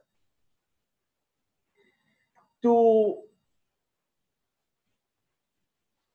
control the experimental process, the special laser tracker is used. In the experimental, every target was shifted by motorized translating stage. And this value was measured twice. First time by sensor unit setup, and the second time by the laser tracker. And as a result, we can find the position of this site with high accuracy. This is the full scheme of the experiment. This is the sensor unit setup, laser tracker, 3 main sites. Every site concludes angle reflector for laser tracker and light emission diode. And this is another means. As a result, every position was measured twice. At first, by the laser tracker with very high accuracy, near 0.1 millimeter, and second one by our experimental sensor unit setup. As a result, we can compare the accuracy of our sensor with high accuracy of laser tracker. This is the experimental result. We see our unit has the line corrector. This is the displacement of the light emission diodes, and this is the displacement of the image on CCD on CMOS matrix. And this is the results. This is the distance to the light emission diodes, and this is the experimental accuracy on the distance near 40 and 11 meters. We see that the actual measurement error of experimental sensor setup is less than 0.024 millimeters for a distance 14 meters. It is inferred that is an actual measurement on the distance 35 meters. Measured displacement error will not exceed 0.05 millimeters, was confirmed the theoretical correctness of the test design method. Conclusion, the theoretical and experimental results show that the design proposed in this paper is suitable for the formations measurement of the main mirror of the large diameter main mirror radio telescope. And the improvement of multimetric sensor can be used in our measurement system to measure the shifts of the components in large constructions as bridge, dams, and building, and so on. Thank you for your attentions. Thank you, Professor Igor. Thank you very much. Any questions, everyone? Please.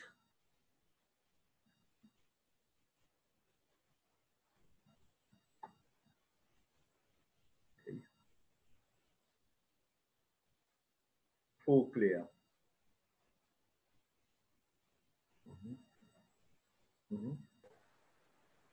报告尊敬的这个感谢伊格尔先生，我刚才听了您的报告，觉得您的这个报告整个的这个设计非常精妙。那看到最后呢，我看到就是您的这个如果是就是载体跟那个测量这个物体之间的距离，如果是35米的话，它的这个测量精度是0.05个毫米。那我想问一下，就是如果是晴天和阴天的时候，或者是雾比较大的时候，两个这个测量的这个精度差大吗？这个精度差大能到多少？想咨询一下，谢谢。还有这个有风的时候，对这个测量精度有影响吗？谢谢。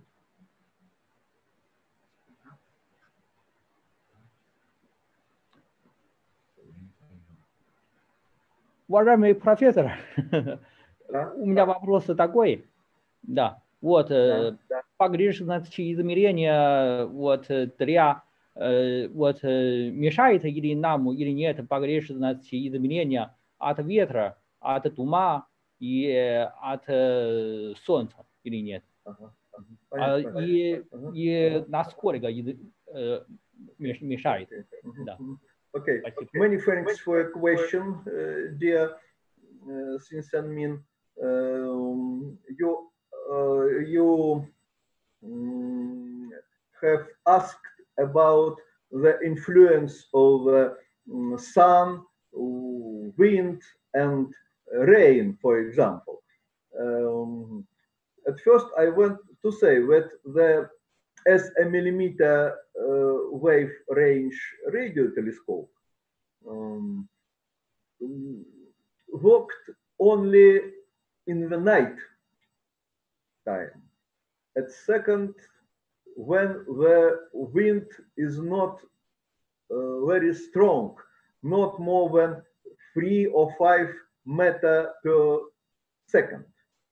And as third, this is the special system which measure the influence of the temperature into the air of the around the radio telescope, and the system get the corrections into the measuring data. Синсенми, я вам ответил, что когда солнце, телескоп не работает как миллиметровый, он вообще работает ночью. А когда сильный ветер, он не работает тоже. Он работает только когда ветер слабый, не больше, чем 5 метров в секунду.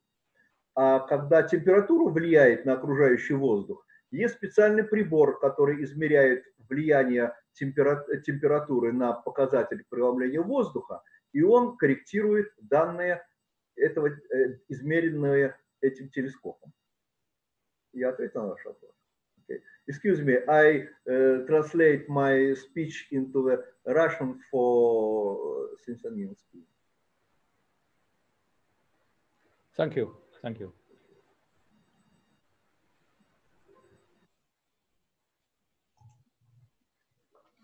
Thank you very much. Thank you, Professor Igor. No, so thank you, Mr. Chairman. So the last 4 reports will hosted by Professor Igor. So welcome, Igor. Oh, thank you. But I can't to get the control into our, just a moment. Так, just a moment.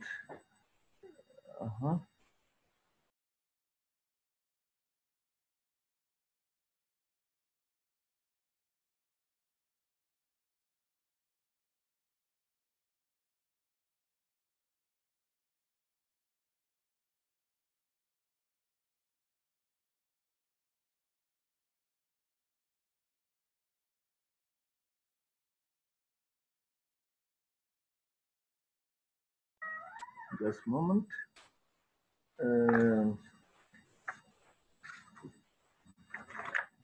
Так, пригласить.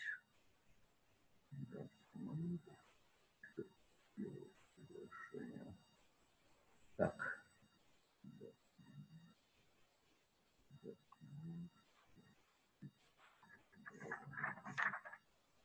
Just a moment, please. Так.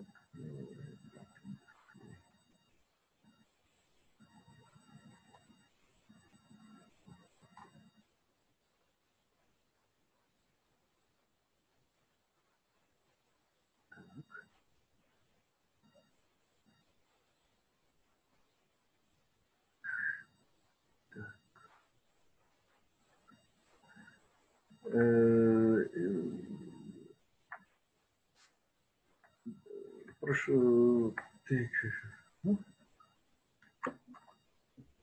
Professor Fuda Singh, are you listening me? Do you listen me? Yes, I'm here. Yes.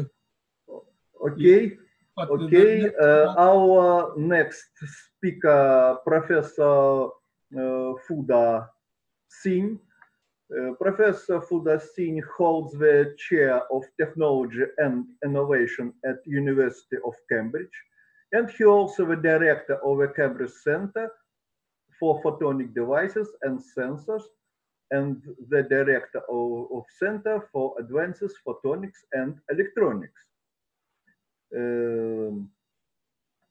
His current research work are in the area of spatial light modulators, including phase-only LCOS devices and OACLMS, 3D holography, IR, VR, HMDS, and HUDS, multi-stable reflective displays, flexible electronics, and printer electronics.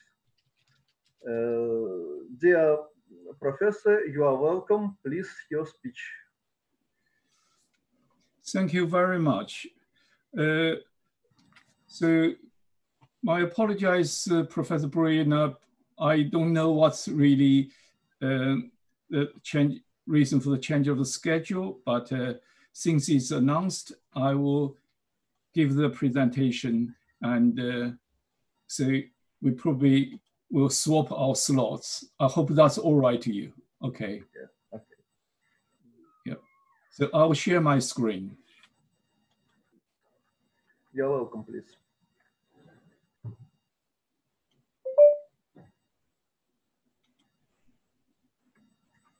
So thank you, Mr. Chairman, for the introduction, and thank you for the organizers' invitation.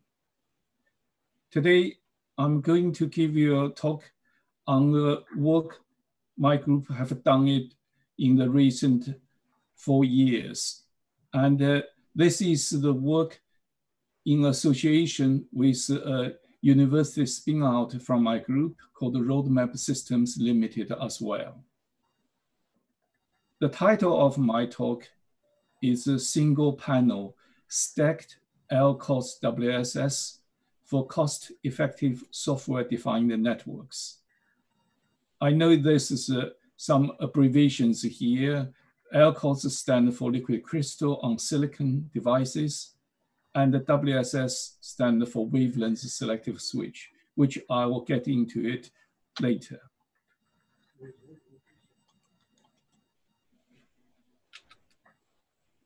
I'm going to talk about this WSS and so-called reconfigurable optical 8-drop multiplexer ROADM in the modern all-optical telecommunication network. Then I'll introduce LCOS-based WSS and the concept of a stacked LCOS WSS architecture, which we developed. Then I will show you 2 examples which we developed in the LCOS using the stacked architecture, first with a 4 WSS on a single panel, and then a 24 WSS on a larger 4K LCOS panel. Then I reached to the advantages of such a flexible switching platform on a single LCOS panel and give you a brief summary. We all know we are in an era of information boom, and the demand for the telecom is huge, and people have studied it and find it actually grow faster than the Moore's law. So instead of doubling in every 2 years, the traffic density doubles every 18 months. So this demand drive for more internet users and more data-rich contents and more cloud computing, which lead to the rapid expansion in the both domestic and the mobile platforms, with many large internet players as listed here, like Amazon, Google, etc. The hardware provider, the network provider, are now facing huge pressure to increase the capacity. And so they need a technology advance to meet such demand. So wavelength division multiplexing and the wavelength division multiplexing or wavelength selective switch is one of the key elements in it. This is because the telecom data is set down the fiber optical cables is in the so-called C band with wavelengths 1550 nanometers in the middle infrared range. But in one physical fiber, there are multiple channels traveling down and at slightly different wavelengths. Currently, the standards are either 96 channels of 50 gigahertz or 48 channels of 100 gigahertz. And the WSS can independently switch different channels in the optical domain from the same fiber and send it down to different directions, different downport the fiber outputs. But the problem we have is the network provider faces huge pressure to increase the capacity. And the global telecom networks and currently rely on so-called one-dimensional WSS, which I'll introduce, to control the data flow. This results in a limited port count, which means the number of the downstream port you can switch the data to are limited, and also high cost of the WSS restricted to its deployment. So the cost of the one WSS used to be at about $20,000 each, now reduced, but not significantly. So to have a lot of such switches in the optical network increase the capex significantly. So the capacity demand is for need for better, cheaper WSS to enable the next generation, or we call all optical software-defined network. WSS is an optical switch at wavelength level, as I mentioned. It should be a colorless switching, which means it can switch all different wavelengths channels in the same way. And for the power reduction, it will not do in the electronic domain, and so there's no optical conversion, instead with a data rate independent. So this is very important because if we convert it into electrical domain, we will have the limit of our speed in the processing and convert it back, cost of the power and limited data rate. And thirdly, the requirement is you can reconfigure it on fly, which is on demand as a software defined.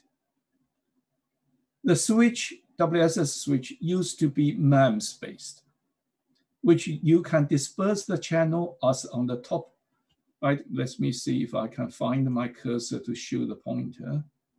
No. And you can see on the top left-hand corner, the right-hand corner, you can see the wavelengths dispersed, different channels land on individual switch, and then you switch into the downstream at the different directions. It's a 1D switch, and also the restriction here is the wavelengths has to be spaced equally because the dispersion is linear. This is not suitable for the modern control in the optical network where the channel widths are configured differently and in flight, means dynamically configured with flexible channel width. And so this is where the liquid crystal on silicon-based device come in, which landed of each channel landed on several pixels, which we can program it and optically switch it to the different downstream channel as we want. So on the WSS its own, it's characterized not only just by the flexible grid for the input channels, but also by the number of the ports, which means the output downstream people can use. So here is an illustration of the input port with different colors, different channels of the variable width, and then switch by the WSS to the downstream in the different ports, which lead to maybe to go to different cities or go to different countries. But only with WSS is not enough. And optical network are grouped into the mainframe or the metro frame and with the nodes for its switching. So you need several WSS grouped together in order to handle the traffic. In this case, we illustrate that have a traffic from the north or east or west, and with a number of WSS configured together to be able to arbitrarily configure one channel to any direction. And this, you can see, requires a large number of the WSS at one switching node. So this is where the reduction of the cost is very useful. Furthermore, with the LCOS WSS, you can configure it in a different flexible grid protocols without a need to change the switch hardware itself, which is necessary for the MEMS switch. That's why now the shift of the WSS in the past couple of years all to the LCOS-based switch.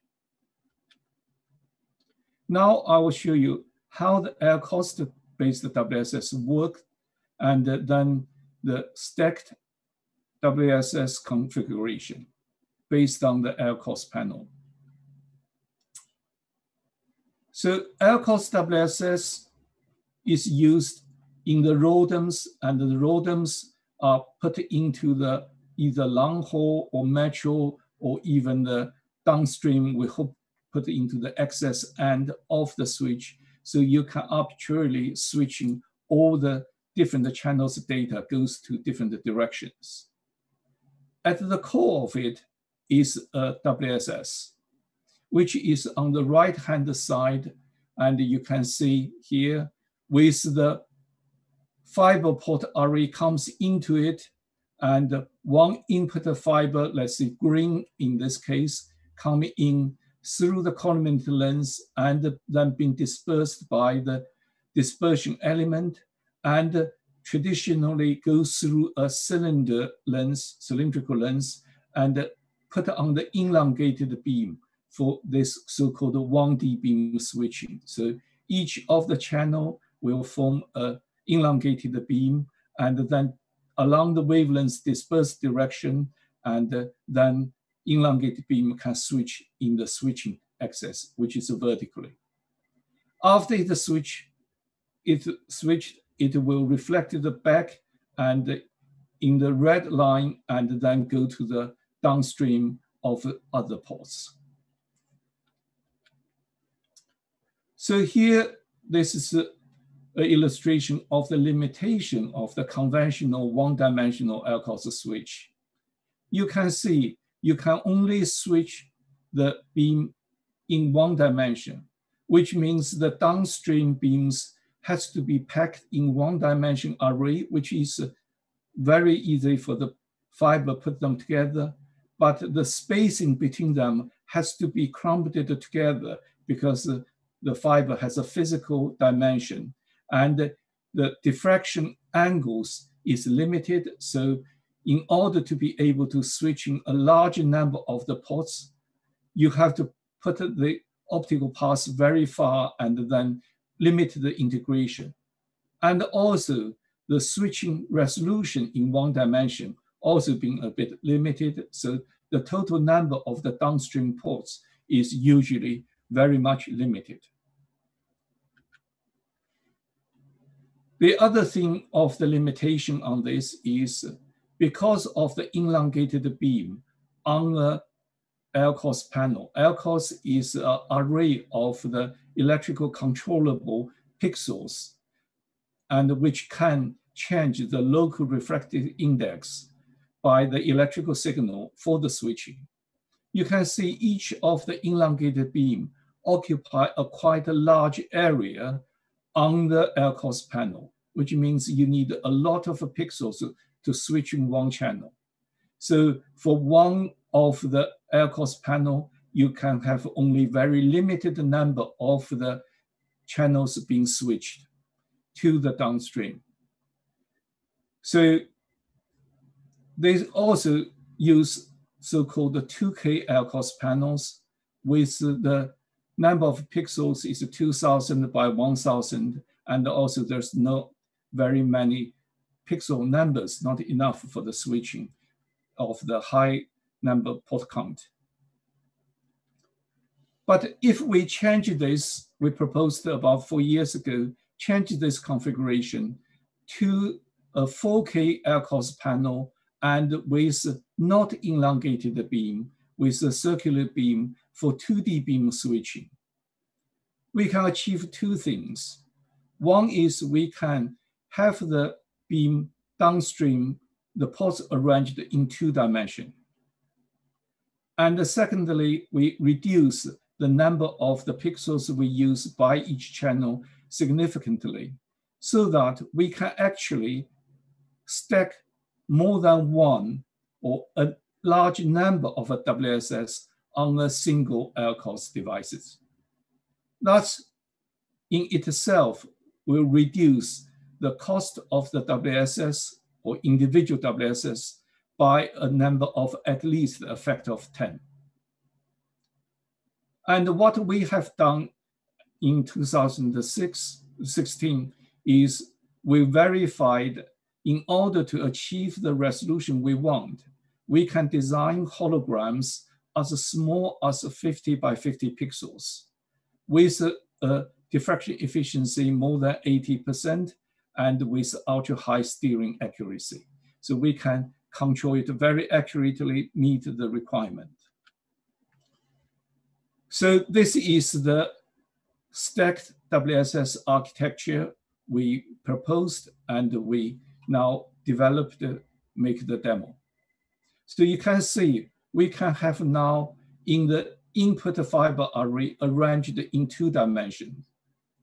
Then we use the cylindrical beam and then dispersed onto the LCOS panel, but with different groups of the input 2D fiber arrays, use different areas of the LCOS panel. So we can get a stacked architecture, and each of the channels landed on the LCOS areas will have the customized design, the sub-hologram to steer or diffract the light to the other ports in the same group of the 2D array panels.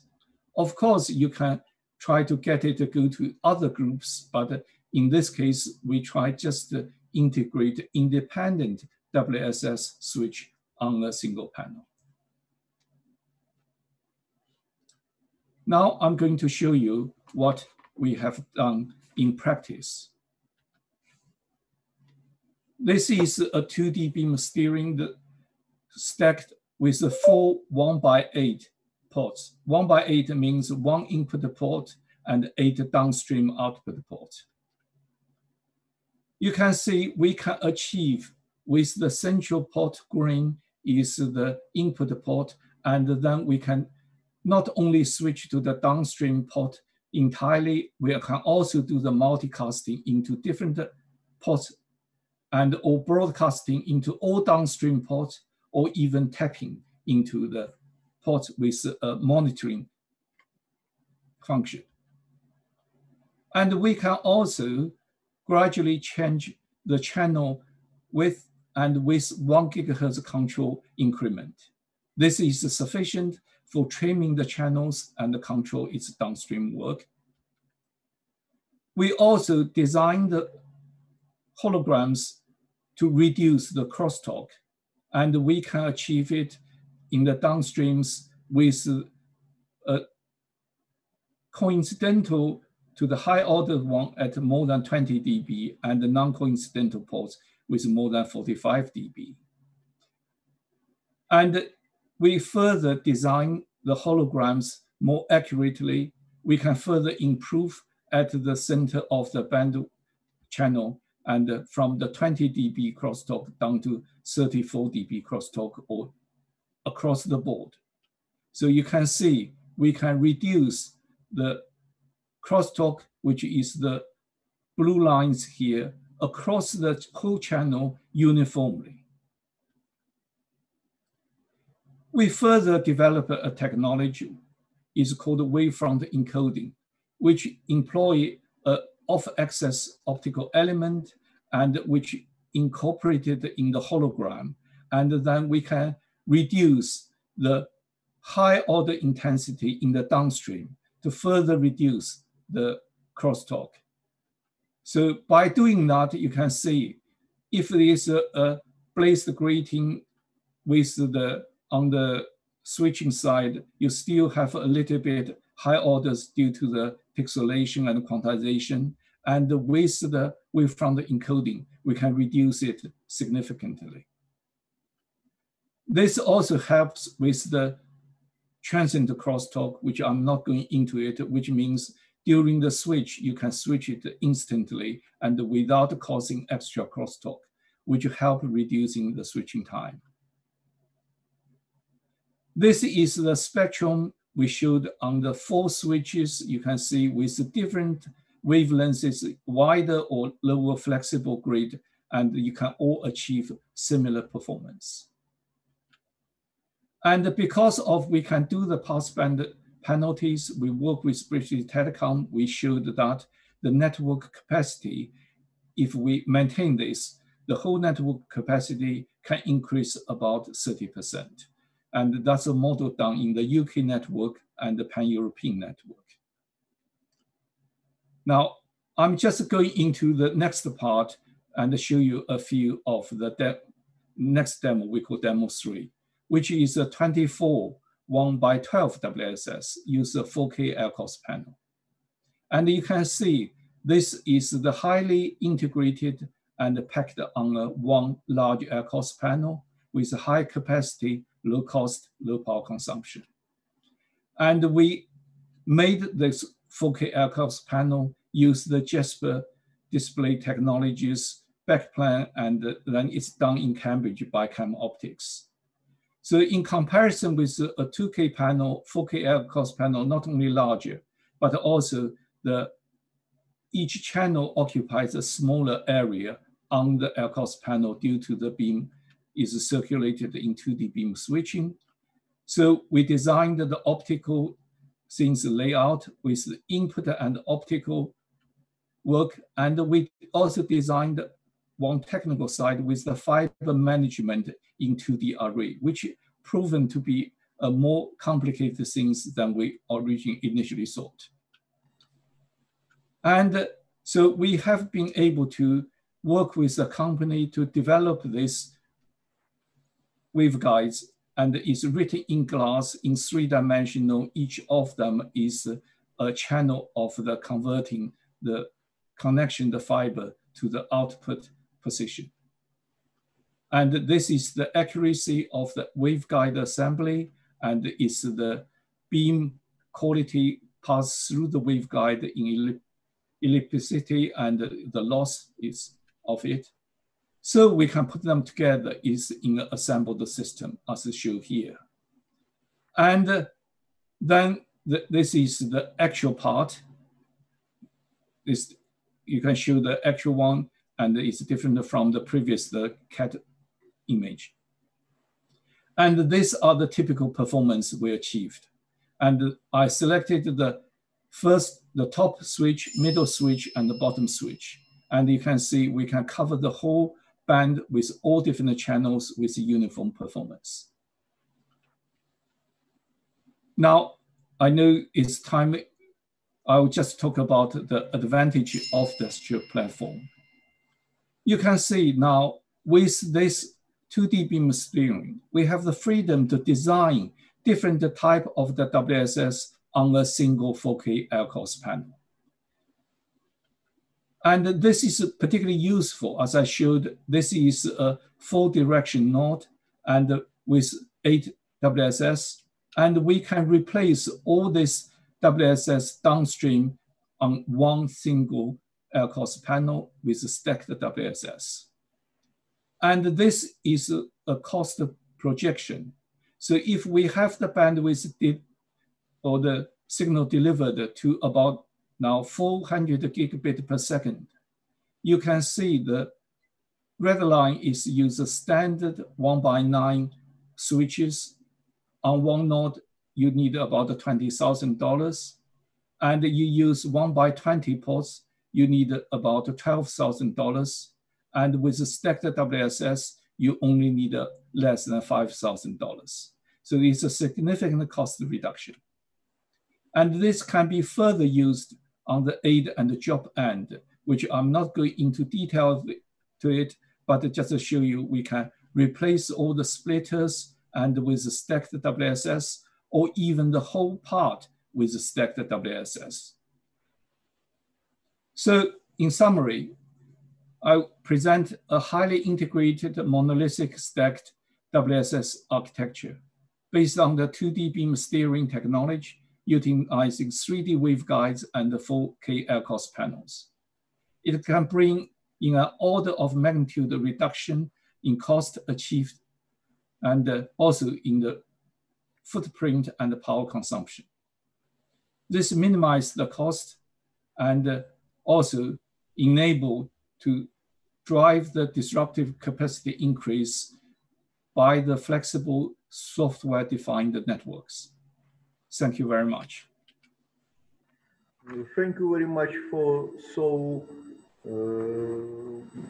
brilliant, so interesting speech and presentations. Please, questions, please.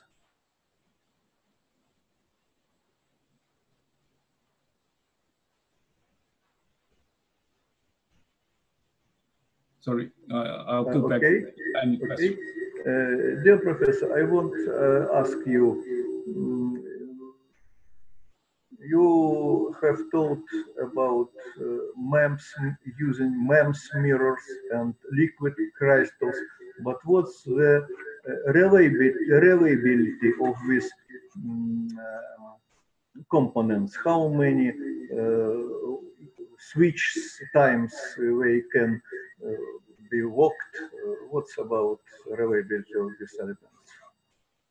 Okay, the switch time here in the protocol. We know the optical network actually defined driven by the protocols. And the switching time in the switching is required to be less than 50 milliseconds. And this is can be achieved by both MEMS and LCOS devices. And what we try to do is in the dynamic switching, try to achieve shorter than that so that the data or the blackout time in the changing of the configuration in the network will be even shorter. Many thanks. Another question. So you have used you have talked about using the cylindric lens in your means. Can we use, for example, optic wedge anamorphic systems for transformed beam into one plane? Yes, I think that's a very good question. And you can consider use optical wedge, and you can use different ways either to disperse or move the optical signal from the fiber and deliver it to come out. The part of the complication here is we need to be in an exactly position and also better to be in a two-dimensional so we can have the not only the position but also the direction of the beam coming out of it and directed in the direction to the switch so we can switch it and then also send it back because the beam output and input has to be exactly aligned, otherwise it will cause additional loss. The loss here is very important because otherwise you need to amplify at every node, and which is power consuming and also not very practical. Many thanks. Another questions, please. Okay, many thanks for your brilliant speech and presentation. Thank you very much. Okay,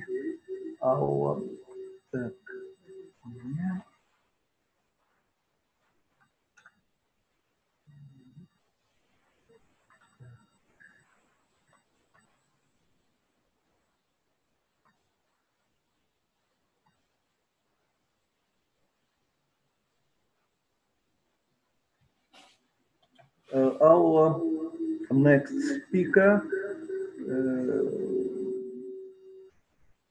Professor Tariq Bronya. He is professor of physics and ECIEE Paris University of Gustav Eiffel within the CNRS Joint Laboratory, ESYCOM.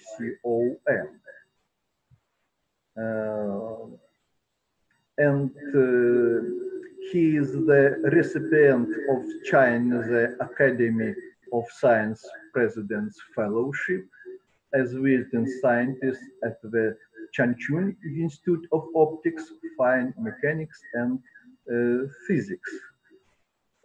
Current interest of Professor Bronya includes micro-optofluidics and micro-nano-structured materials, so speaking applications for sustainable development. You're welcome, dear Professor. Please. Thank you, Mr. Chairman. Thank you, Professor Igor. Thank you for BIICD for inviting me to give this talk today. So thank you for the introduction. I'm also acting as a chief scientist of a spin-off of my laboratory. It's called Cyber Systems. So it's a company which developed a technology that I will be reporting on today. So this is our campus. So it's the campus in the surroundings of Paris area. less than 15 kilometers from the very center of Paris. So we basically have a School of Electrical Engineering, a School of Civil Engineering, and trying to work together to address topics related to sustainable development. So, so this is just where we are. And our university is focusing on the topics related to sustainability, and more precisely, those related to the city. So, so looking for the city of tomorrow and how we can contribute doing things better than today. So in this context, so there is those SDG, sorry, Sustainable Development Goals. And the context is the Anthropocene, where we have several issues like increasing world populations and urbanization, intensive agriculture, and so on, which leads to pollution, climate change. And at the same time, we have decreasing resources in general, including land, water, food, air quality, biodiversity, and so on. So in this speech, I will show some of our contribution addressing the issues about food, and I'm afraid I will not have enough time to cover the issues related to water. So these are the Sustainable Development Goals. So they have 17, and the numbers relate to specific goals. And in this area, you might wonder how photonic MEMS and nanoengineering can help.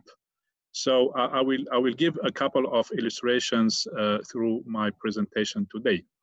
So what we have in particular in our campus is those facilities which allow us, from one side, to develop fast prototyping of MEMS devices, innovative if possible, and then to test them in almost real scale in this climatic chamber, which is 20 meters characteristic dimension. And inside we can control the climate, and we can implement scenario for testing different use cases. And I will give a couple of examples today. So let me start with just something. So this is a colorful image of Paris, and this will give you a chance to visit remotely.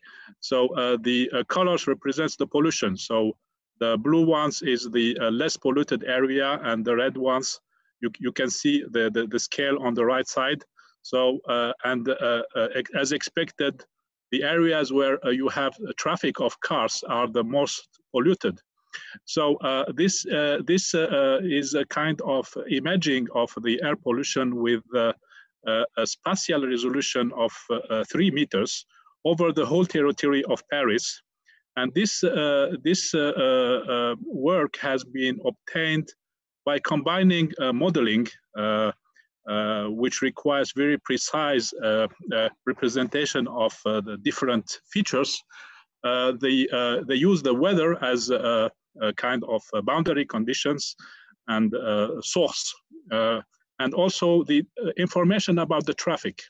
And in this work, only a very few sensors has been used to calibrate somehow the results of the simulations in order to get at the end information about only NOx. So NOx are the most representative pollutants related to car exhausts.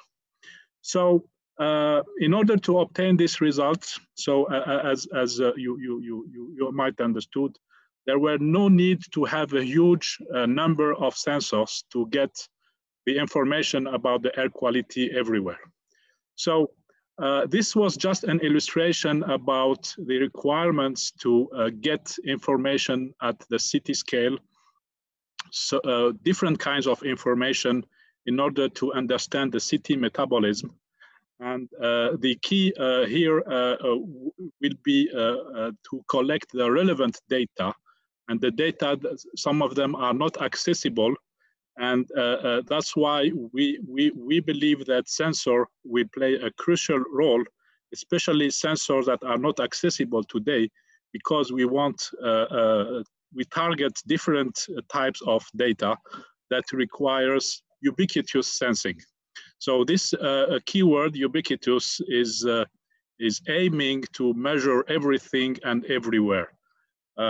So if we start thinking about potential candidates to gather a massive number of data from the environment, so smartphones are good candidates. They already embedding 20 sensors today, but they have their own limitations because all those sensors embedded in smartphones are only physical sensors. There is nothing about chemistry. So how about those chemical parameters? So we can dream a little bit. Suppose that those smartphones have some chemical sensors inside, and they will allow you to provide answers to these typical questions. Is the air quality good enough? Is this bread gluten-free? Can I eat it if I get an allergy? So a lot of new solutions and new services, not only for comfort, but for very important application can be made true. But the technological bottleneck will be to have access to those chemical parameters. So if you consider air quality only, you have a very large number of parameters. So you need a large number of sensors. So, and this is only air quality. We are not talking about the other problems like agriculture, food, and so on. So what would be the solution? We cannot consider the option of integrating as many sensors as the parameters that we are looking for. So we need to change in paradigm and consider analytical chemistry systems and look on how to put them much smaller, much compact portables and lower cost. So today, you know, there are a lot of analytical chemistry devices like mass spectroscopy, gas chromatography, optical spectroscopy. They are bulky, expensive, and the idea will be to take advantage of the MEMS technology in order to make them smaller and cheaper. So there are a lot of options, and we consider two of them, gas chromatography and optical spectroscopy.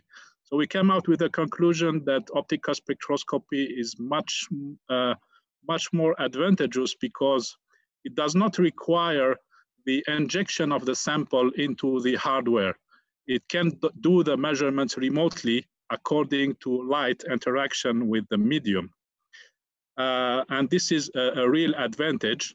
And we have been working on, and I will just give you a very fast background about the FTIR, principle of operation, where you have a Michelson interferometer and you have a moving mirror here. The variable is the motion X. And while you move the mirror, you acquire an interferogram.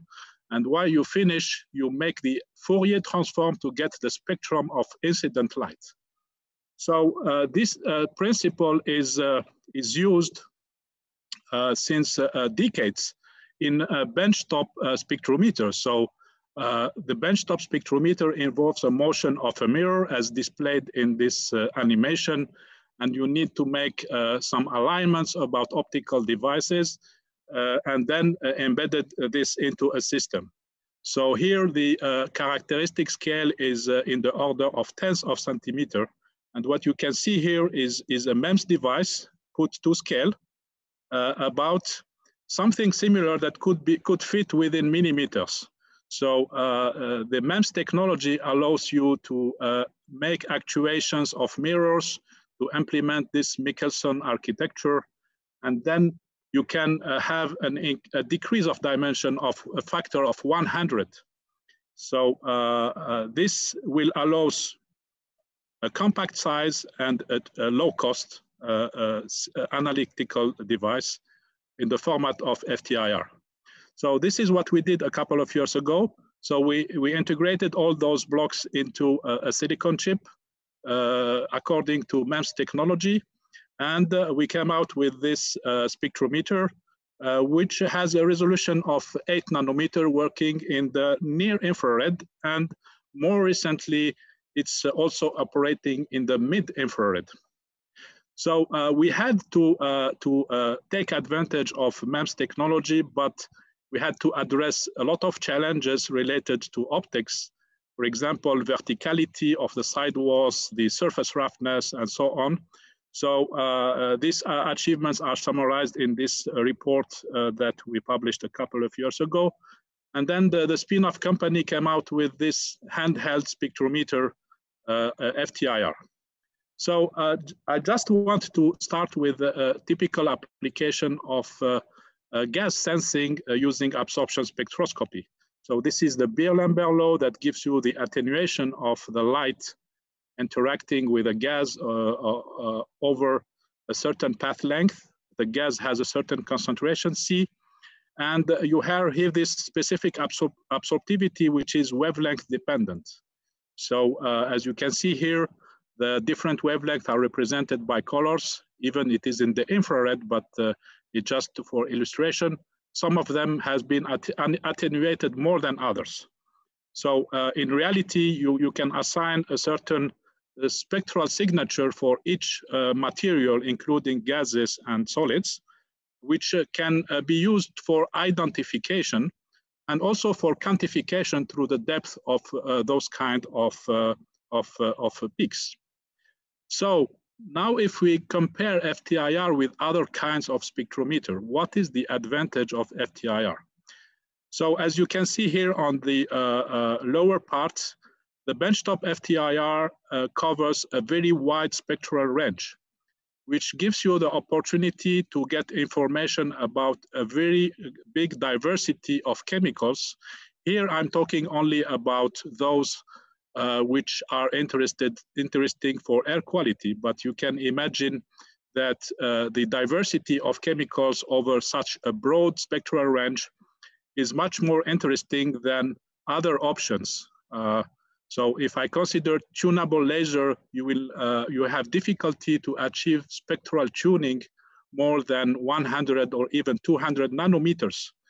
So this, you need to compare this spectral range with this few micrometers. So there is this also technology, fixed wavelength quantum cascade laser, that can be operate in the infrared, but you need one laser for each gas because they are at specific wavelength. So note that we excluded the grating spectrometers because they require an array of photodetectors, and these are expensive in the infrared. So basically, if you are able to make this FTIR small enough, you have the option to achieve spectral gas sensing of as many parameters as those that are absorbing in this spectral range.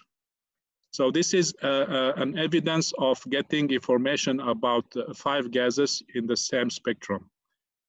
There is an issue on FTIR when considering MEMS technology is the spectral resolution. So you have a physical limitation, is that the spectral resolution is limited by the maximum displacement of the mirror that you can achieve. And within a chip, you will never be able to move a mirror more than 1 millimeter. And this gives a severe limitation of 10 nanometer for the spectral range. But still, with this resolution, we can recognize the different chemicals through their spectral signatures.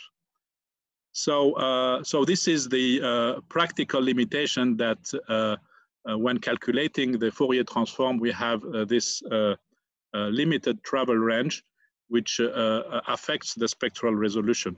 So recently we came out with this architecture, which artificially increases the spectral range by co-integrating 4 interferometers into the same chip.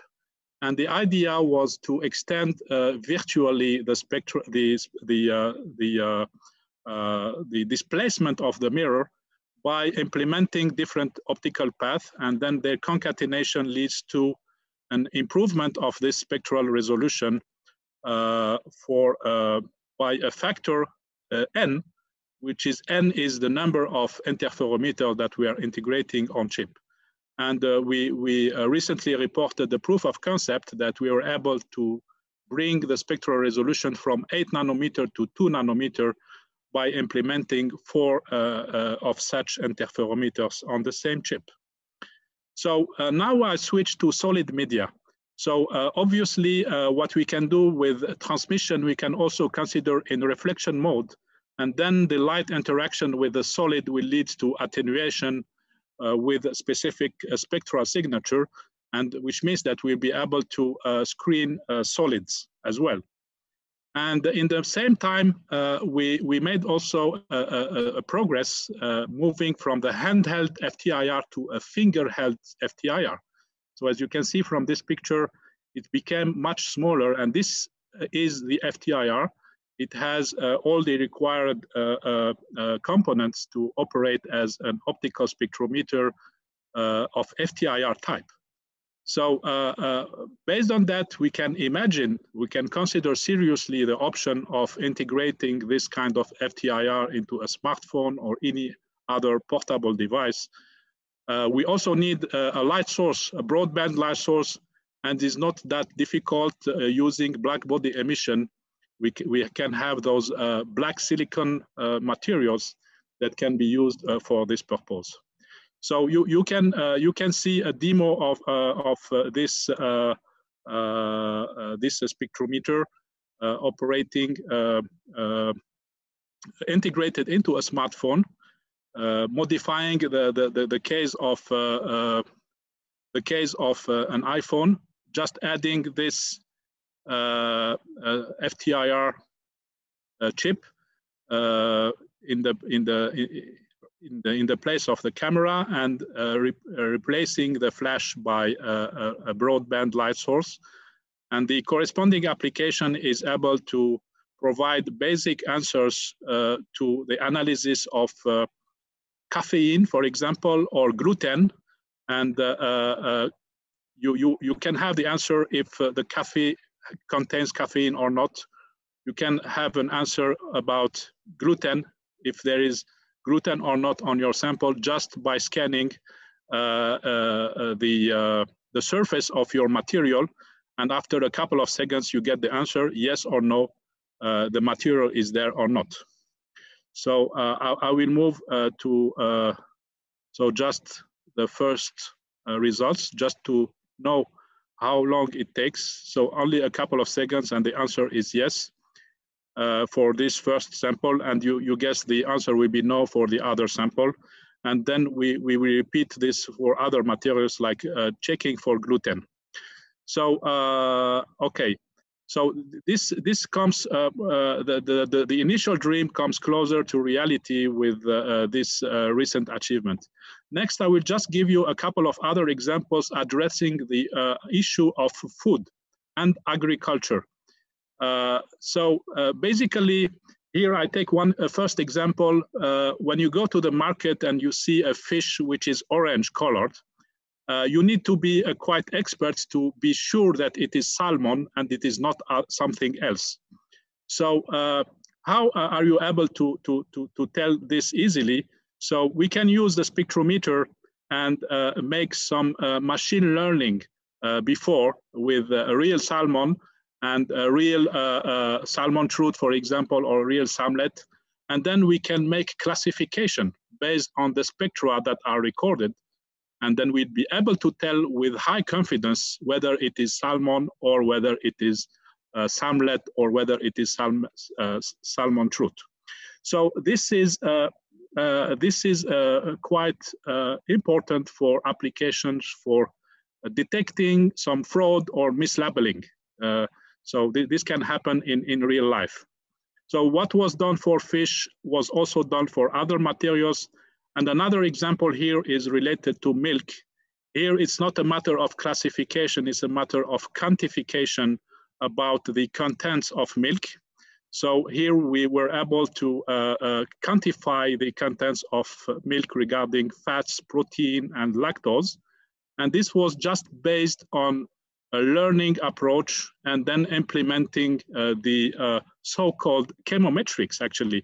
Chemometrics is an old technology, and now it is classified among the AI methods, but it is well known since a quite long time.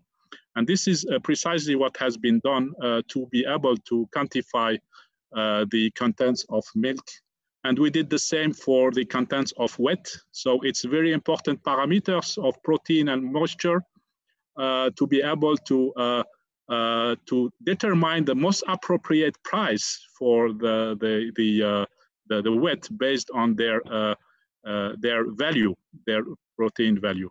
Okay, so at the end, you can see that this technological achievement can have a quite significant impact on the food availability, the food quality, the food authenticity, and the food trading efficiency in order to contribute to maximize the yield, and in the same time to reduce the waste. Waste is an important issue. So if I just take the example of Europe, we have 88 million tons of food which go to waste every year. And this is because of the poor management in these resources. And we hope that with this kind of food scanner, we will have a contribution to have a more precise management of this important resource for Earth. I will stop my presentation with this, and thank you very much for listening.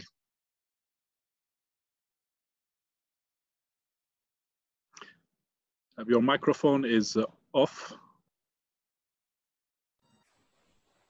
Thank you very much for so interesting speech and the titles and questions which you have.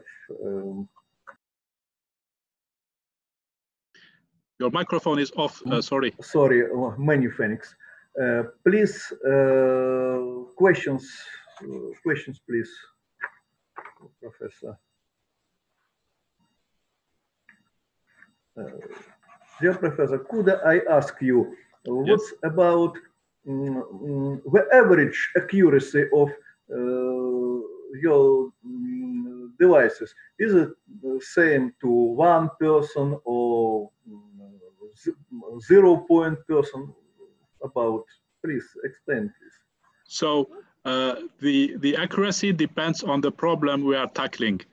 For example, we made a detailed study on determining the accuracy of the gas mixture. For example, in the natural gas, you have a lot of gas which are mixed. You don't have only methane, you have CO2, you have even water and so on. And we were able to determine with less than 1% accuracy the concentration and the weight of each gas in natural gas. So this is something that I know. From other studies, when it's matter of classification, so if you want to determine that this fish, for example, is salmon, the accuracy or the confidence is better than 99%. It can be even 99.9%. And this is depending on the robustness of the database that we built for the learning phase. So if the database is rich enough, then the accuracy can be even better. Many thanks. But have you ever tried to implement your device, for example, for honey, for example? Honey. Oh, no. So, yes. So far we did not. Honey, I'm not sure if there is water inside, because the main limitation of infrared is water. Yes. So for sure, if you would like to target water quality analysis, it's not the appropriate technique. But for honey, I'm not sure if there is water contents or not. But even if there is, which is the case for milk, we succeeded doing milk because we used the ATR. It's a trick to go around this difficulty of having water. But I would say yes, we should try. Okay, many thanks for answers. Another questions, please. Okay, Dear Professor, many thanks for your. Thank you again for listening, and thank you for speech. invitation. Thank you. Okay. Just a moment.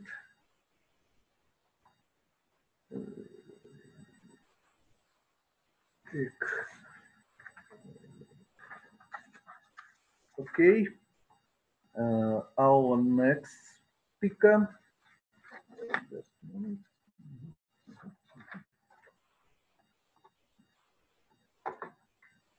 Our next speaker, Professor Konovalov Sergey. He is the head of the Teaching and Research Office of Position, Stability and Navigation Instrument and System of Russia State Bauman Technical University. He is the Honored Science of the Russian Federation and the Academician of the International Navigation and Control Science Academy. He is the famous scholar and expert of the profession of the gyroscope, navigation and stability instrument and system in Russia, and one of the founders of the Silicon Accelerometer and Gyroscope Research.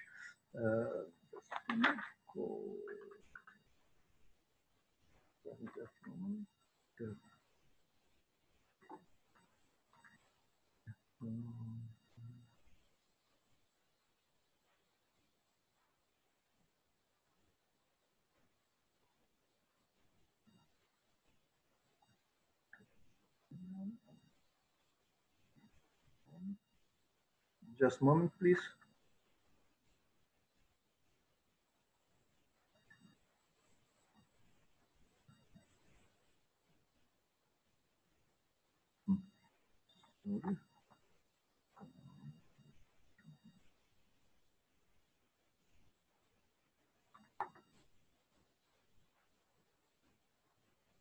Sorry, I cannot see the connection of this Sergey Golovan.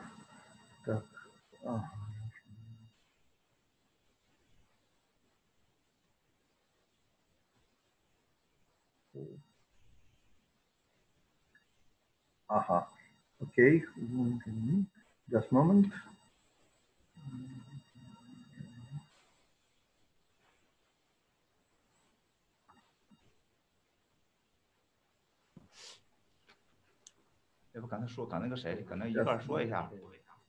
Алло.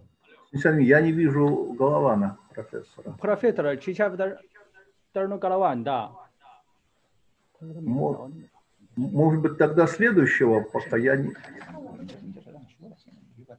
Да, чичавдар имеет слова у Голована. Либо вы поменяете на него. Я не вижу его в перечне участников. I'm here. Oh, you're here. Sorry, but what's your nick? Andrei Golovan. Andrei Oh, yes. Many thanks, dear Andrei. I have introduced you. Please, you are welcome to start your presentation.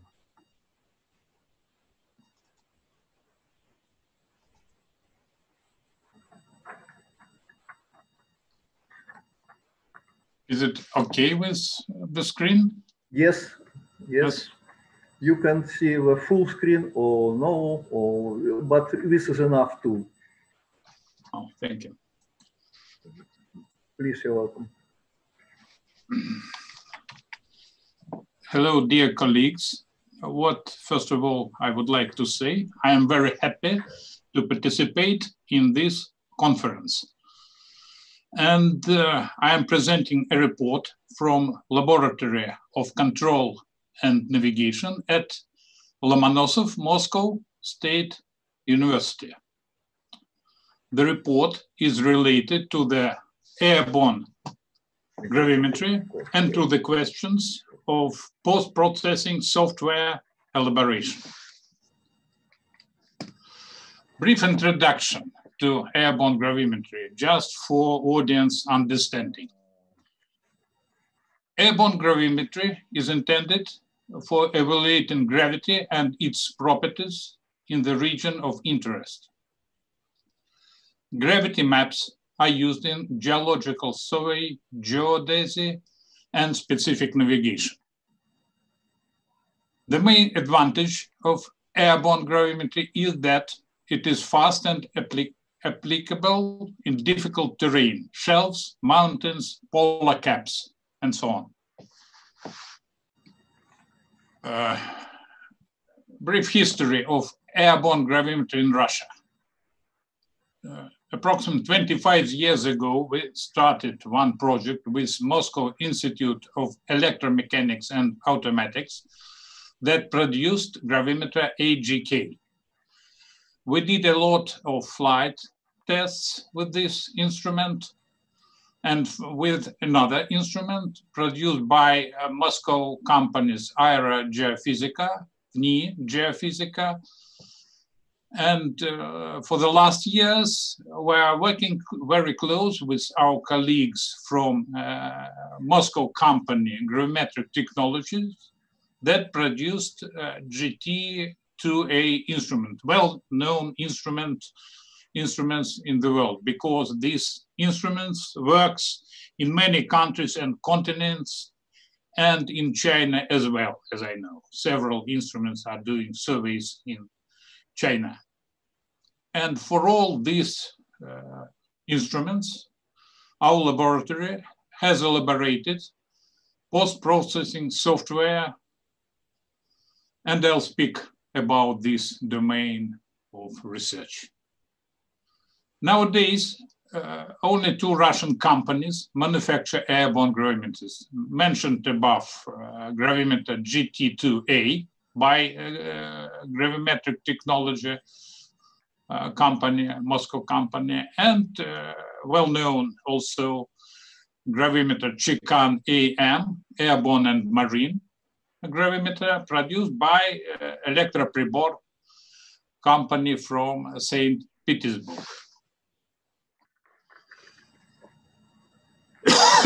Mentioned above gravimeters were constructed on a gimbal inertial technology. And strap-down inertial technology, as it is well known, is a straightforward way for evolution and improvement of airborne gravimetry. It is why the MSU lab does research development in this domain based on its broad experience in the relevant software elaboration. Oh, sorry. For understanding, just for understanding, the fundamental equation of scalar airborne gravimetry. You see here, left side of this equation, second derivative of altitude or first derivative of vertical velocity equals to so-called at-was correction term that depends on east-north components of linear velocity, specific force acceleration with its projection on vertical, normal gravity, and unknown gravity anomaly. And very general statement of airborne gravimetry problem is to do simulation of the fundamental scalar airborne gravimetry equation, but by means of hardware and dataware. And to do estimation of unknown gravity anomaly. That is the function of geodetic coordinates. Instrumental model for this scalar airborne gravimetry equation. Left side, GPS-derived altitude or GPS-derived vertical velocity. It was correction term computed with the help of GPS-derived velocity and coordinates. Gravimeter measurements that is computed by the readings of inertial navigation system by measurements of accelerometers and gyros. Normal gravity, known model for this function, and unknown anomaly delta G. Thus, there are two independent data sources in strap-down gravimetry: GPS receivers, that is aircraft receiver. In some configuration, dual antenna receiver or four antenna receivers can be installed on board an aircraft. This combination of multi-antenna receiver was used in gravity surveys on South Pole and in Russian Arctic. Certainly, we use data provided by base station or base stations because, as you know, Russia has a very big territory and the dimension of gravity survey can exceed 2,200 kilometers.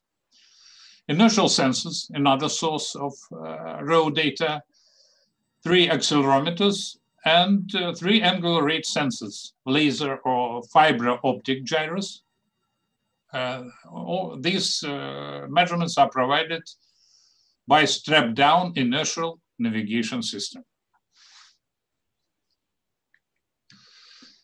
Principles, a few words regarding principles of airborne data post-processing.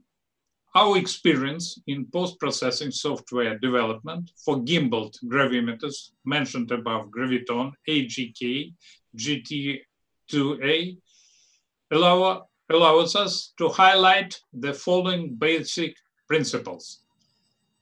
Data quality control is urgently important, especially for engineers working in the field. Decomposition of navigation and gravity estimation task is preferable. We use this decomposition in our post-processing software. GNSS post-processing software developed exclusively for airborne gravimetry is highly required. We follow these principles also in strap-down airborne gravimetry. By the way, we have never used software of other developers, for example, GraphNav, Inertial Explorer, for GT instruments. This instrument use nowadays our post-processing software. The main purpose of my presentation is to highlight basic specific options for INS, GPS data processing in strap-down gravimetry. Specific options are peculiarities of data processing at the stages of initial and final INS alignment, stages and specific models for INS GPS integration used, options for gravity estimation.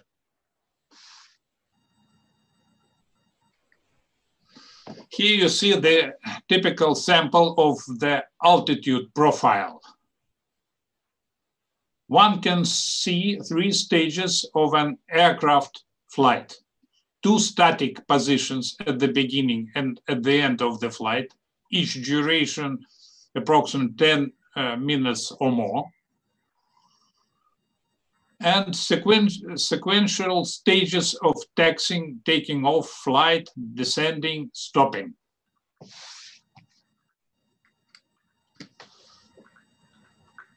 INS alignment at static base. Proposal, basic proposal. No linear motion of an aircraft. Angular motion of a body frame of an aircraft is affected by wind, engines turning on, reglement work of a crew, and so on. Here you see the typical sample of roll, pitch, heading, angles variation during INS alignment. These angles are not constant at this stage of INS operation.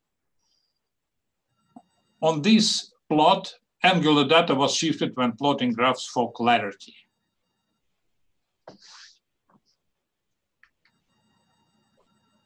Purpose of initial and final INS alignment purposes are, first of all, computation of initial values for heading roll pitch to apply them in forthcoming inertial dead reckoning.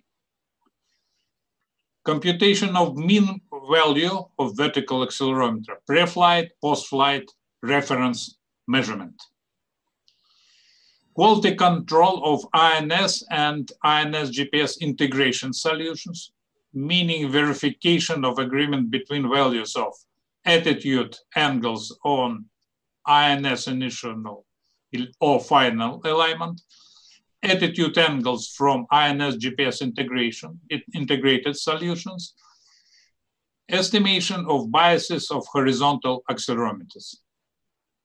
We use non-traditional algorithms that are used for computation of pre-flight and post-flight reference measurements, not direct averaging, not averaging in geodetic reference frame.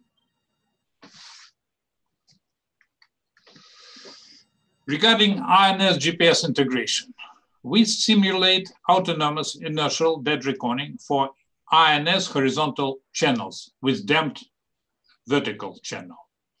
We use Kalman smoother for the solution of INS GNSS integration problem.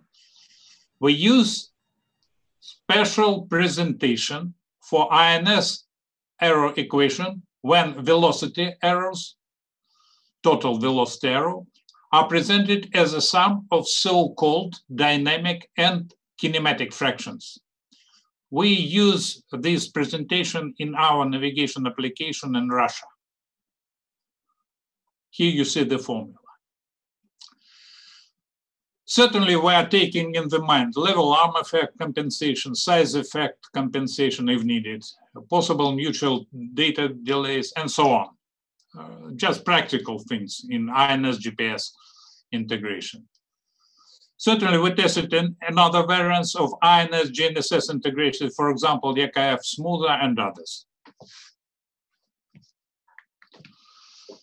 Principles of software for gravity estimation.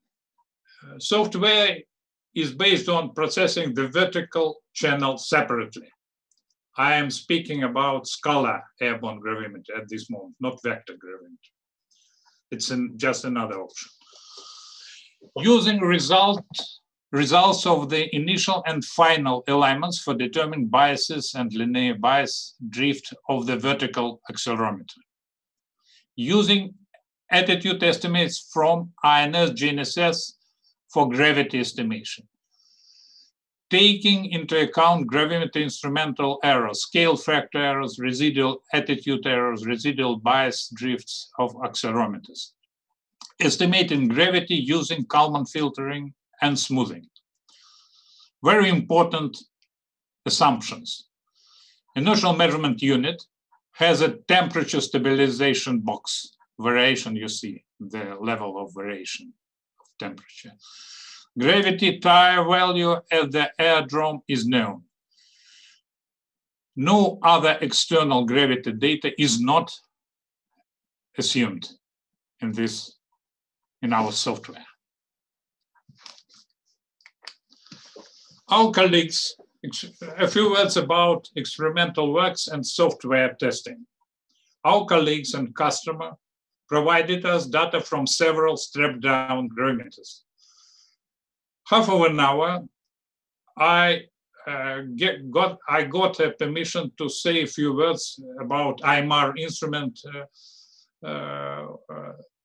Well-known professor René Forsberg from the DTU space provided us data from IMR strap-down gravimeter, INAT.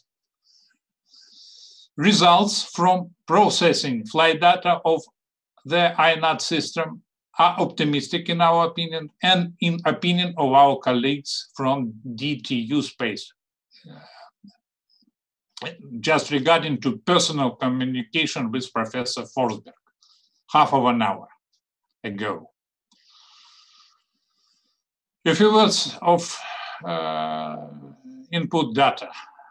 Source data contain GPS raw data measurements of aircraft receiver and base station, code pseudo ranges, Doppler pseudo range rates, L1, L2 carrier phases. INS raw data, measurements of high-end accelerometer and gyros, fiber optic gyros, laser gyros, it depends on INS type. Software testing was done and is being doing on the basis of comparison. Gravity solution of our colleagues have used the same data as we. Solution derived from the reference airborne gravimeter GT2A. Nowadays, presently, our partner and customer, Russian biggest geophysical company, Aerogeophysica Moscow, is finishing gravity survey in Siberia, Yakutia region. 2 gravity meters were installed on board an aircraft. GT2A gravimeter as a reference instrument, first of all, and for gravity and for industrial gravity survey, and ICOROS, IMAR navigation produced by IMAR.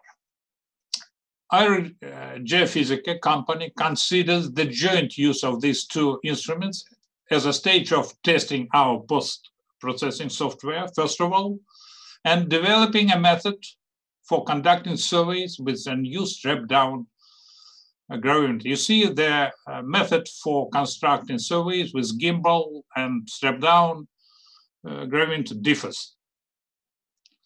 This is why we have a certain restriction on providing information about specific accuracy results obtained, except the judgment of Professor René Forsberg. So at this moment, I can't provide any results of comparison of GT2A instrument and ICOROS instrument.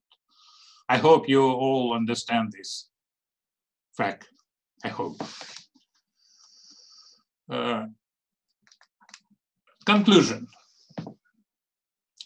The EMSU Control and Navigation Laboratory has done a lot of work to improve and adapt the previously developed software for gravity estimation for a new type of gravimeter design on the basis of strap-down inertial technology. We got a rather optimistic results in data processing. These results were largely determined by extensive experience in developing and testing software for gimbal gravimeters. In addition, the laboratory's experience in conducting joint research development with leading Russian instrument-making company in the domain of integrating high-energy system was also important. Many thanks for your listening. Thank you.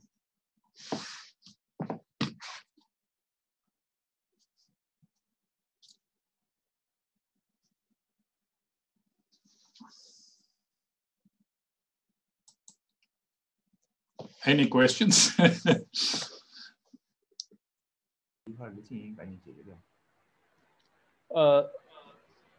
嘎拉万教授，听了您的报告，感觉您的这个是你说中文听得懂吗？那个又是中文。Уважаемый профессор Гаlavан, я хочу узнать вот алгоритм вычисления равница вот между для корабля и для автомобиля и для самолета. Какая равница вычисления алгоритму гравиметра? Можно немного объяснить? The question is, what is the difference for data processing in marine, airborne and car navigation, in case of marine, car, or airborne navigation? I think no principal differences at all. Мне кажется, что I'll speak in Russian, поскольку уважаемый Син Сяомин понимает русский язык. Я думаю, принципиальной разницы большой нет. Конечно, какие-то детали надо будет учесть, но это не кардинальная переделка программного обеспечения и соответствующих моделей. I think that the basic models for data processing will be the same.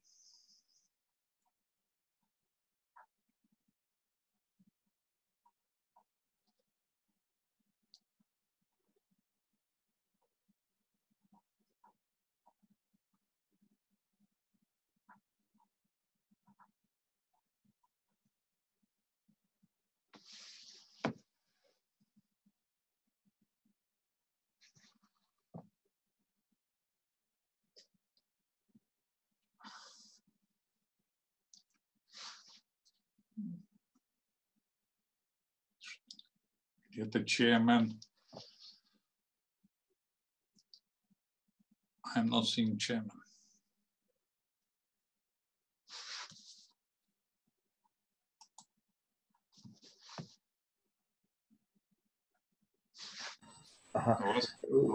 Thank you. One question, please.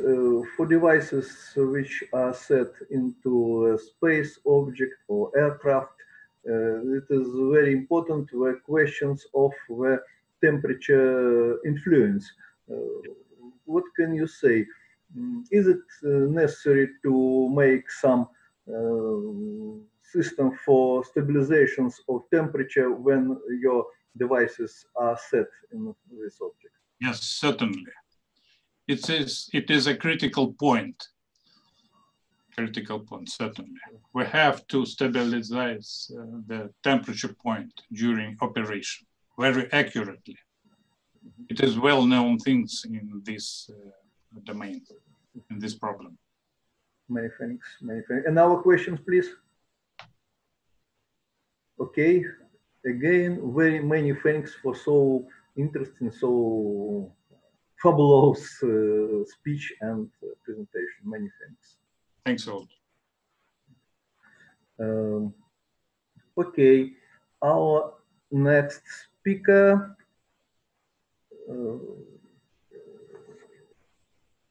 Konovalov Sergey, the head of the Teaching and Research Office of Position, Stability and Navigation Instruments and System of Russian State Bauman Technic University. He is professor and academician of the National Navigation and Control Science Academy.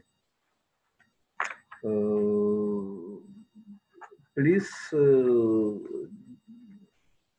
Dr. Konovalov Sergey, you are welcome to start your presentation. Thank you very much.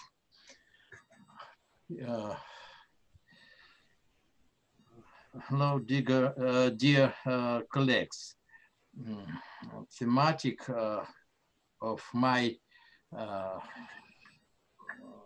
report is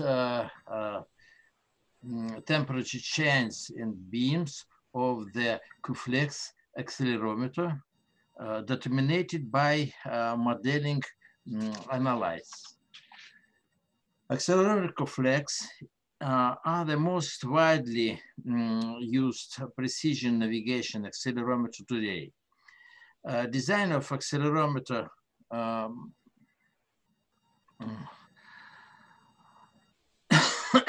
don't change more than 60 years.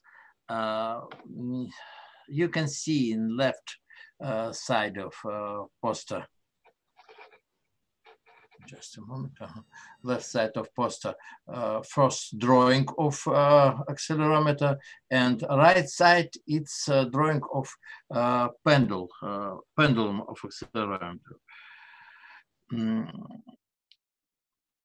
Pendulum include ring, movable vane with coil for torque motor, two beams with evaporating over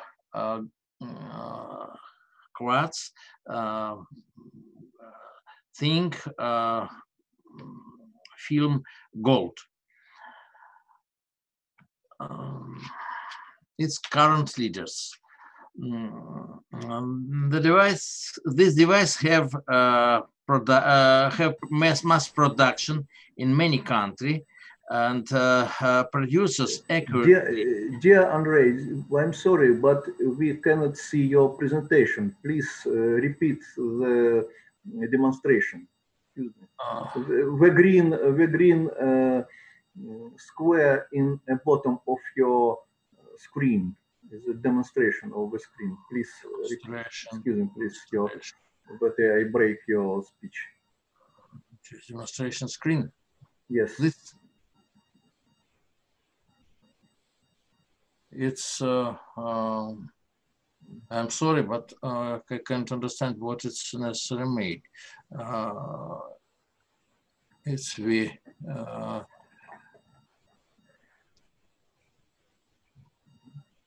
Have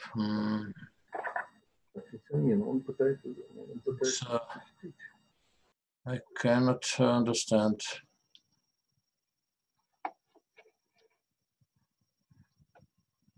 On my screen, we have I have posters.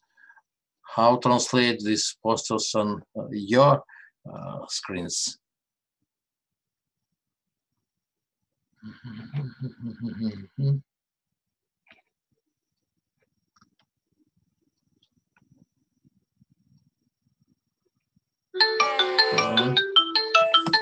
Just a moment. Андрей Андреевич, посодействуйте, что нужно сделать-то? Что? У них нет изображения моего, да? Сейчас, секундочку. Сейчас есть? Алло. Нет. Демонстрация экрана есть зеленая. Ага. Да. Так вот сейчас он такой у меня пропал. Вот я вижу ваш экран. Видите мой экран, да? Теперь есть уже, да? Теперь есть? Есть, да? Все. Вы видите, да? Все, да, окей. Yes, now it's okay. Please continue, please, your speech. Sorry, I repeat once more information about my screen. Just a moment. It's once more. You see a picture of first drawing of accelerometer Flex. It's 72 years. And right side, you see pendulum of accelerometer, which include ring, include movable vane with coil Tokyo motor, and two beams. Its flexure with evaporated current leader from gold.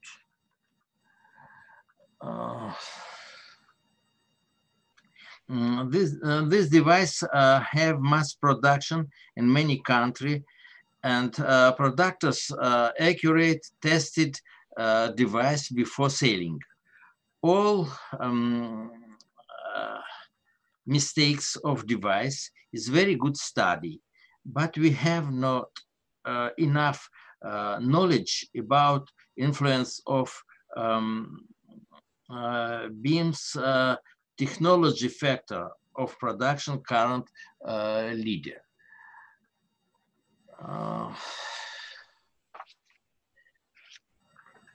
On this screen we see experimental result of static test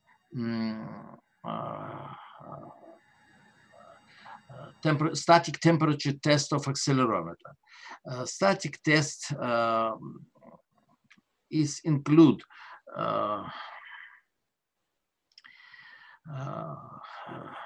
determination of bias in temperature range from -55 till 90 degree. Usually used about 10-12 point of changing temperature with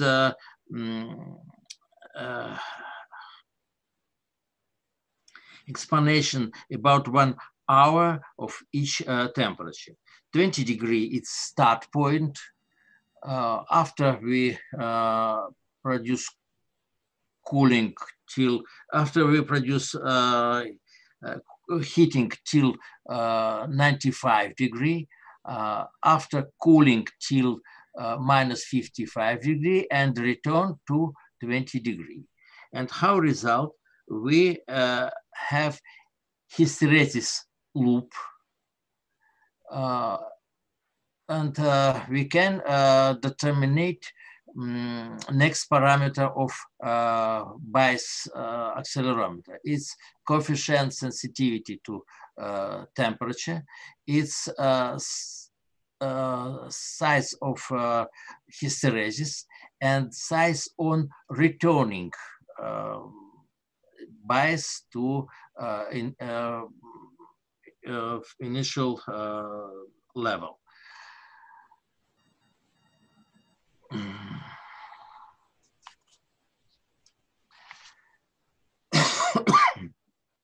Which reason of deviation bias? It's firstly, it's magnet conductors deformation, because structure of superenvironment core is non-stable when temperature change. Its non-stability produces deformation of surface magnet conductor and displacement ring of pendulum. Second, it's pendulum ring deformation and pendulum displacement along base plate because compression force change. And third, it's drift of peak-off and amplifier. And fourth, it's mind influence on my opinion. It's pendulum flexible beams deformation, because difference of temperature coefficient of quartz glass and gold, which evaporated on quartz surface.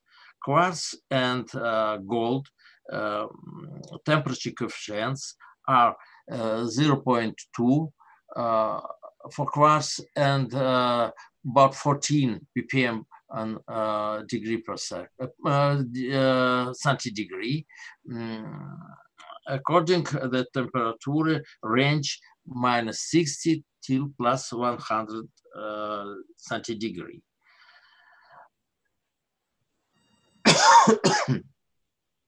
This we see different drawing on current leader, which we which modeling which we produce in our work. First picture, it's current leader evaporated over beam, an outer surface. This current leader can, by technology method, can produce with mistakes, which can be can have different thickness, first and second current leader, or different widths of current leaders, or displacement, these current leaders. Next type of current leaders, it's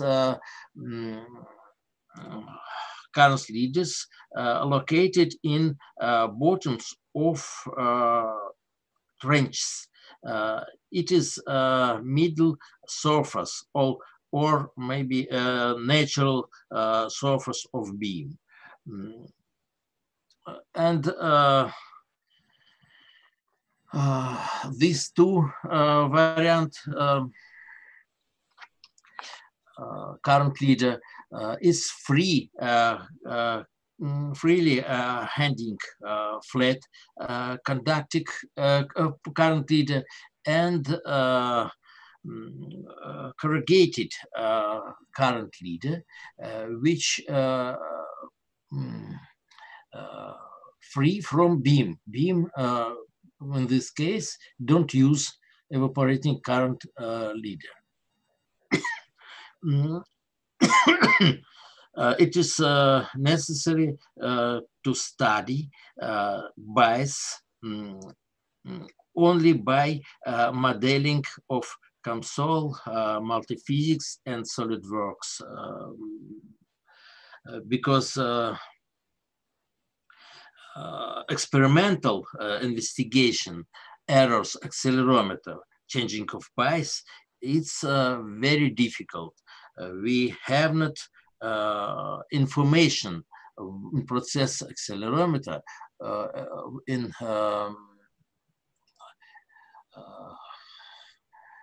imperfection of current leads on beams.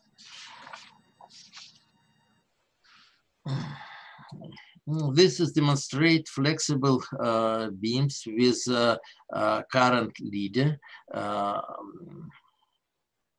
evaporated on outer surface with different errors. Its deformation errors in deformation is very small in case displacement current leader, and much bigger in case different thickness or different widest. We have enough big displacement end of beam, and sure we have enough big displacement movable line of accelerometer. But these pictures, it's only deformation of beams. In case when we don't use feedback signal in accelerometer. If we use feedback signal accelerometer, we have zero displacement movable beam. In this case, deformation of beam with same evaporated current leader change and have a next view, first, second, and third.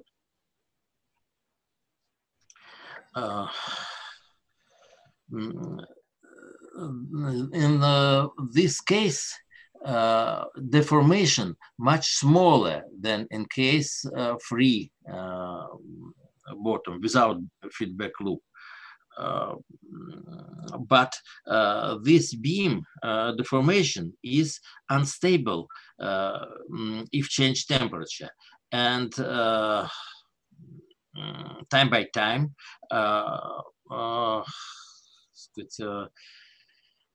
this changing can be a cause of bias jump changing. It's big dangers for accelerometer. Our purpose is determine force which compensate displacement of pendulum. We determine bias by this force if we force divide on mass of movable veins. Just a moment. Так, что-то у меня ничего не движется. Just a moment, small problem with moving.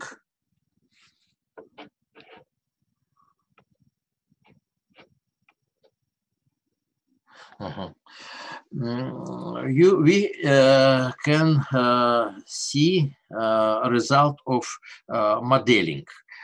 This bias, this axis, this axis temperature.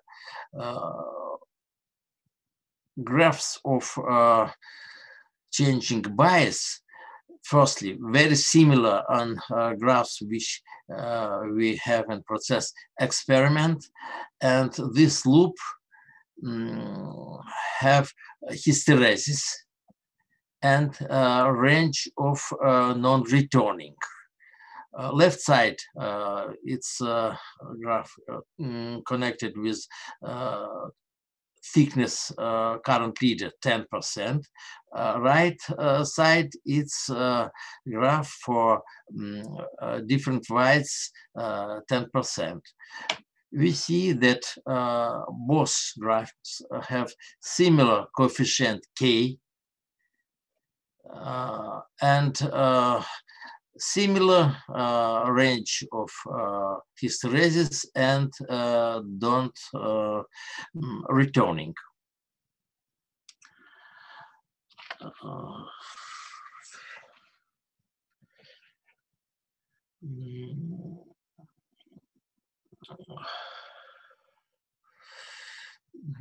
Next picture, it's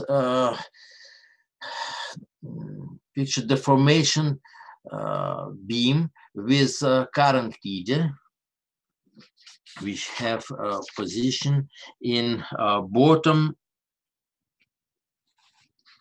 of trench.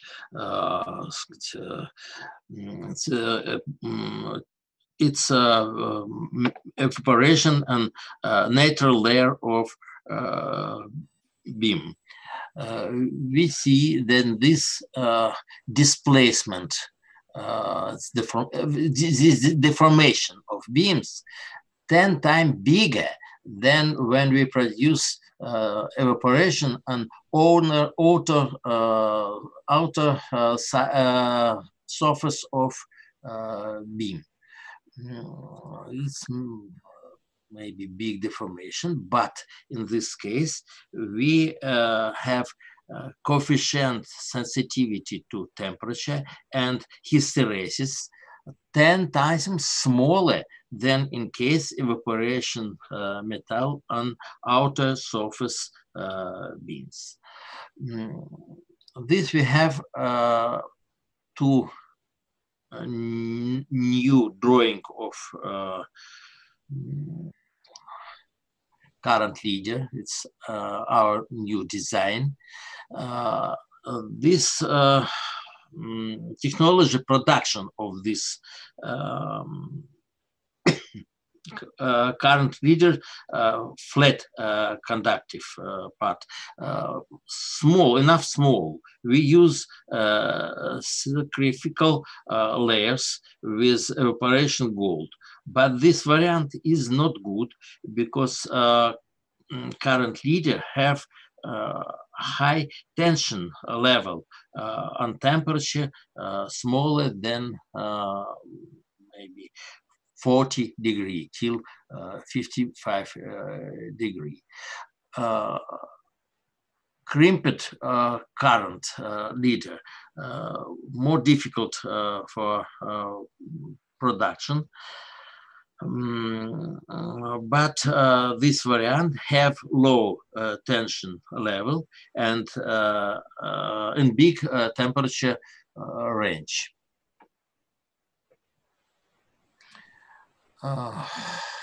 This we see a result changing of bias with temperature for flat and crimped current leader. How result you see coefficient K sensitivity bias to temperature in this case smaller 10 times. It's similar on case when current leader evaporate on bottom trash on beams, but hysteresis range and non-repeatability smaller about 10 times. And crimped current leader give coefficient of changing bias with temperature 3 times smaller than in flat current leader, and have also very small temperature hysteresis and very small range on near repeatability. Interesting that in this case we have broken line, broken loop of bias, and after temperature 45 degree. 45 degree, it's temperature evaporating gold on surface sacrificial layer. If we change temperature evaporation till 70, 90 degree, this part, this broken part go out. On this poster, you see how change coefficients K, A hysteresis, A0 hysteresis, and A0 non-repeatability with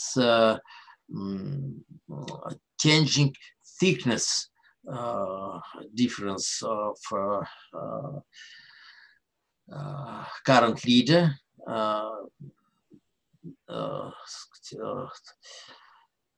Original thickness without difference is 300 nanometer. And we see and write graphs how change bias if we change thickness of beams and keep thickness difference about 10%. And how conclusion possible give you first information about changing parameter of bias signal when we change design current leader. Shows best result give freely handing current leaders. And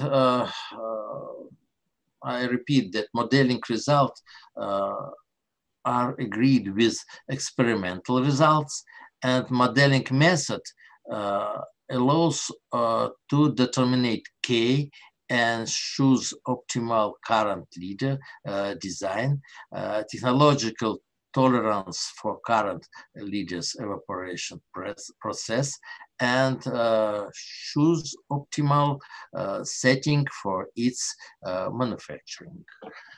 Thank you for your attention. Many thanks for your interesting and very useful speech. Many thanks. And please, some questions to Professor Golovan or to Professor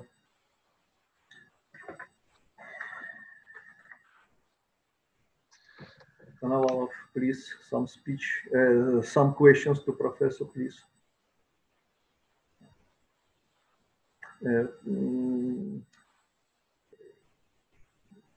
I want to ask some questions.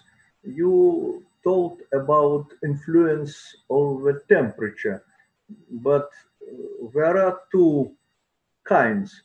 And at first, the temperature can be very quick process. But another one, temperature can be has slowly variations. Is it important for your devices or not? Thank you. I tell about static temperature test. It's any temperature process experiment we keep about 1 hour. We fixate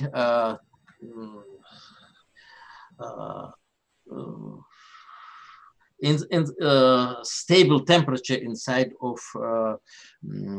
device. It's typical test of bias device by standard. Sure, we also can produce a dynamic temperature test with when temperature change about maybe 2 degrees per minute. But it's other problem.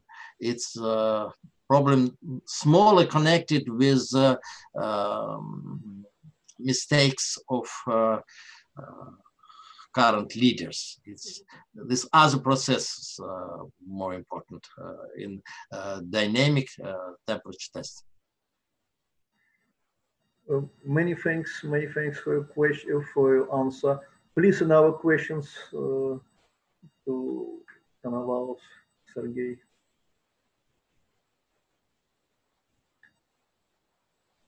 Okay, many thanks for your speech again. Thank you very much. Thank you very much. Okay, dear participants of our meeting, I want to say that the program of the speech is over, and I declared the end of our meeting. But I want to say everything. Many thanks for your participating in our meeting. And as second, I want to announce that tomorrow the conference SPOMT will be continued. The time of start tomorrow it will be 14 as Beijing time, as Beijing 14 hour and Beijing time. I can say all of them many thanks. I wish you health and be lucky, and goodbye. Goodbye. I begin to finish our meeting.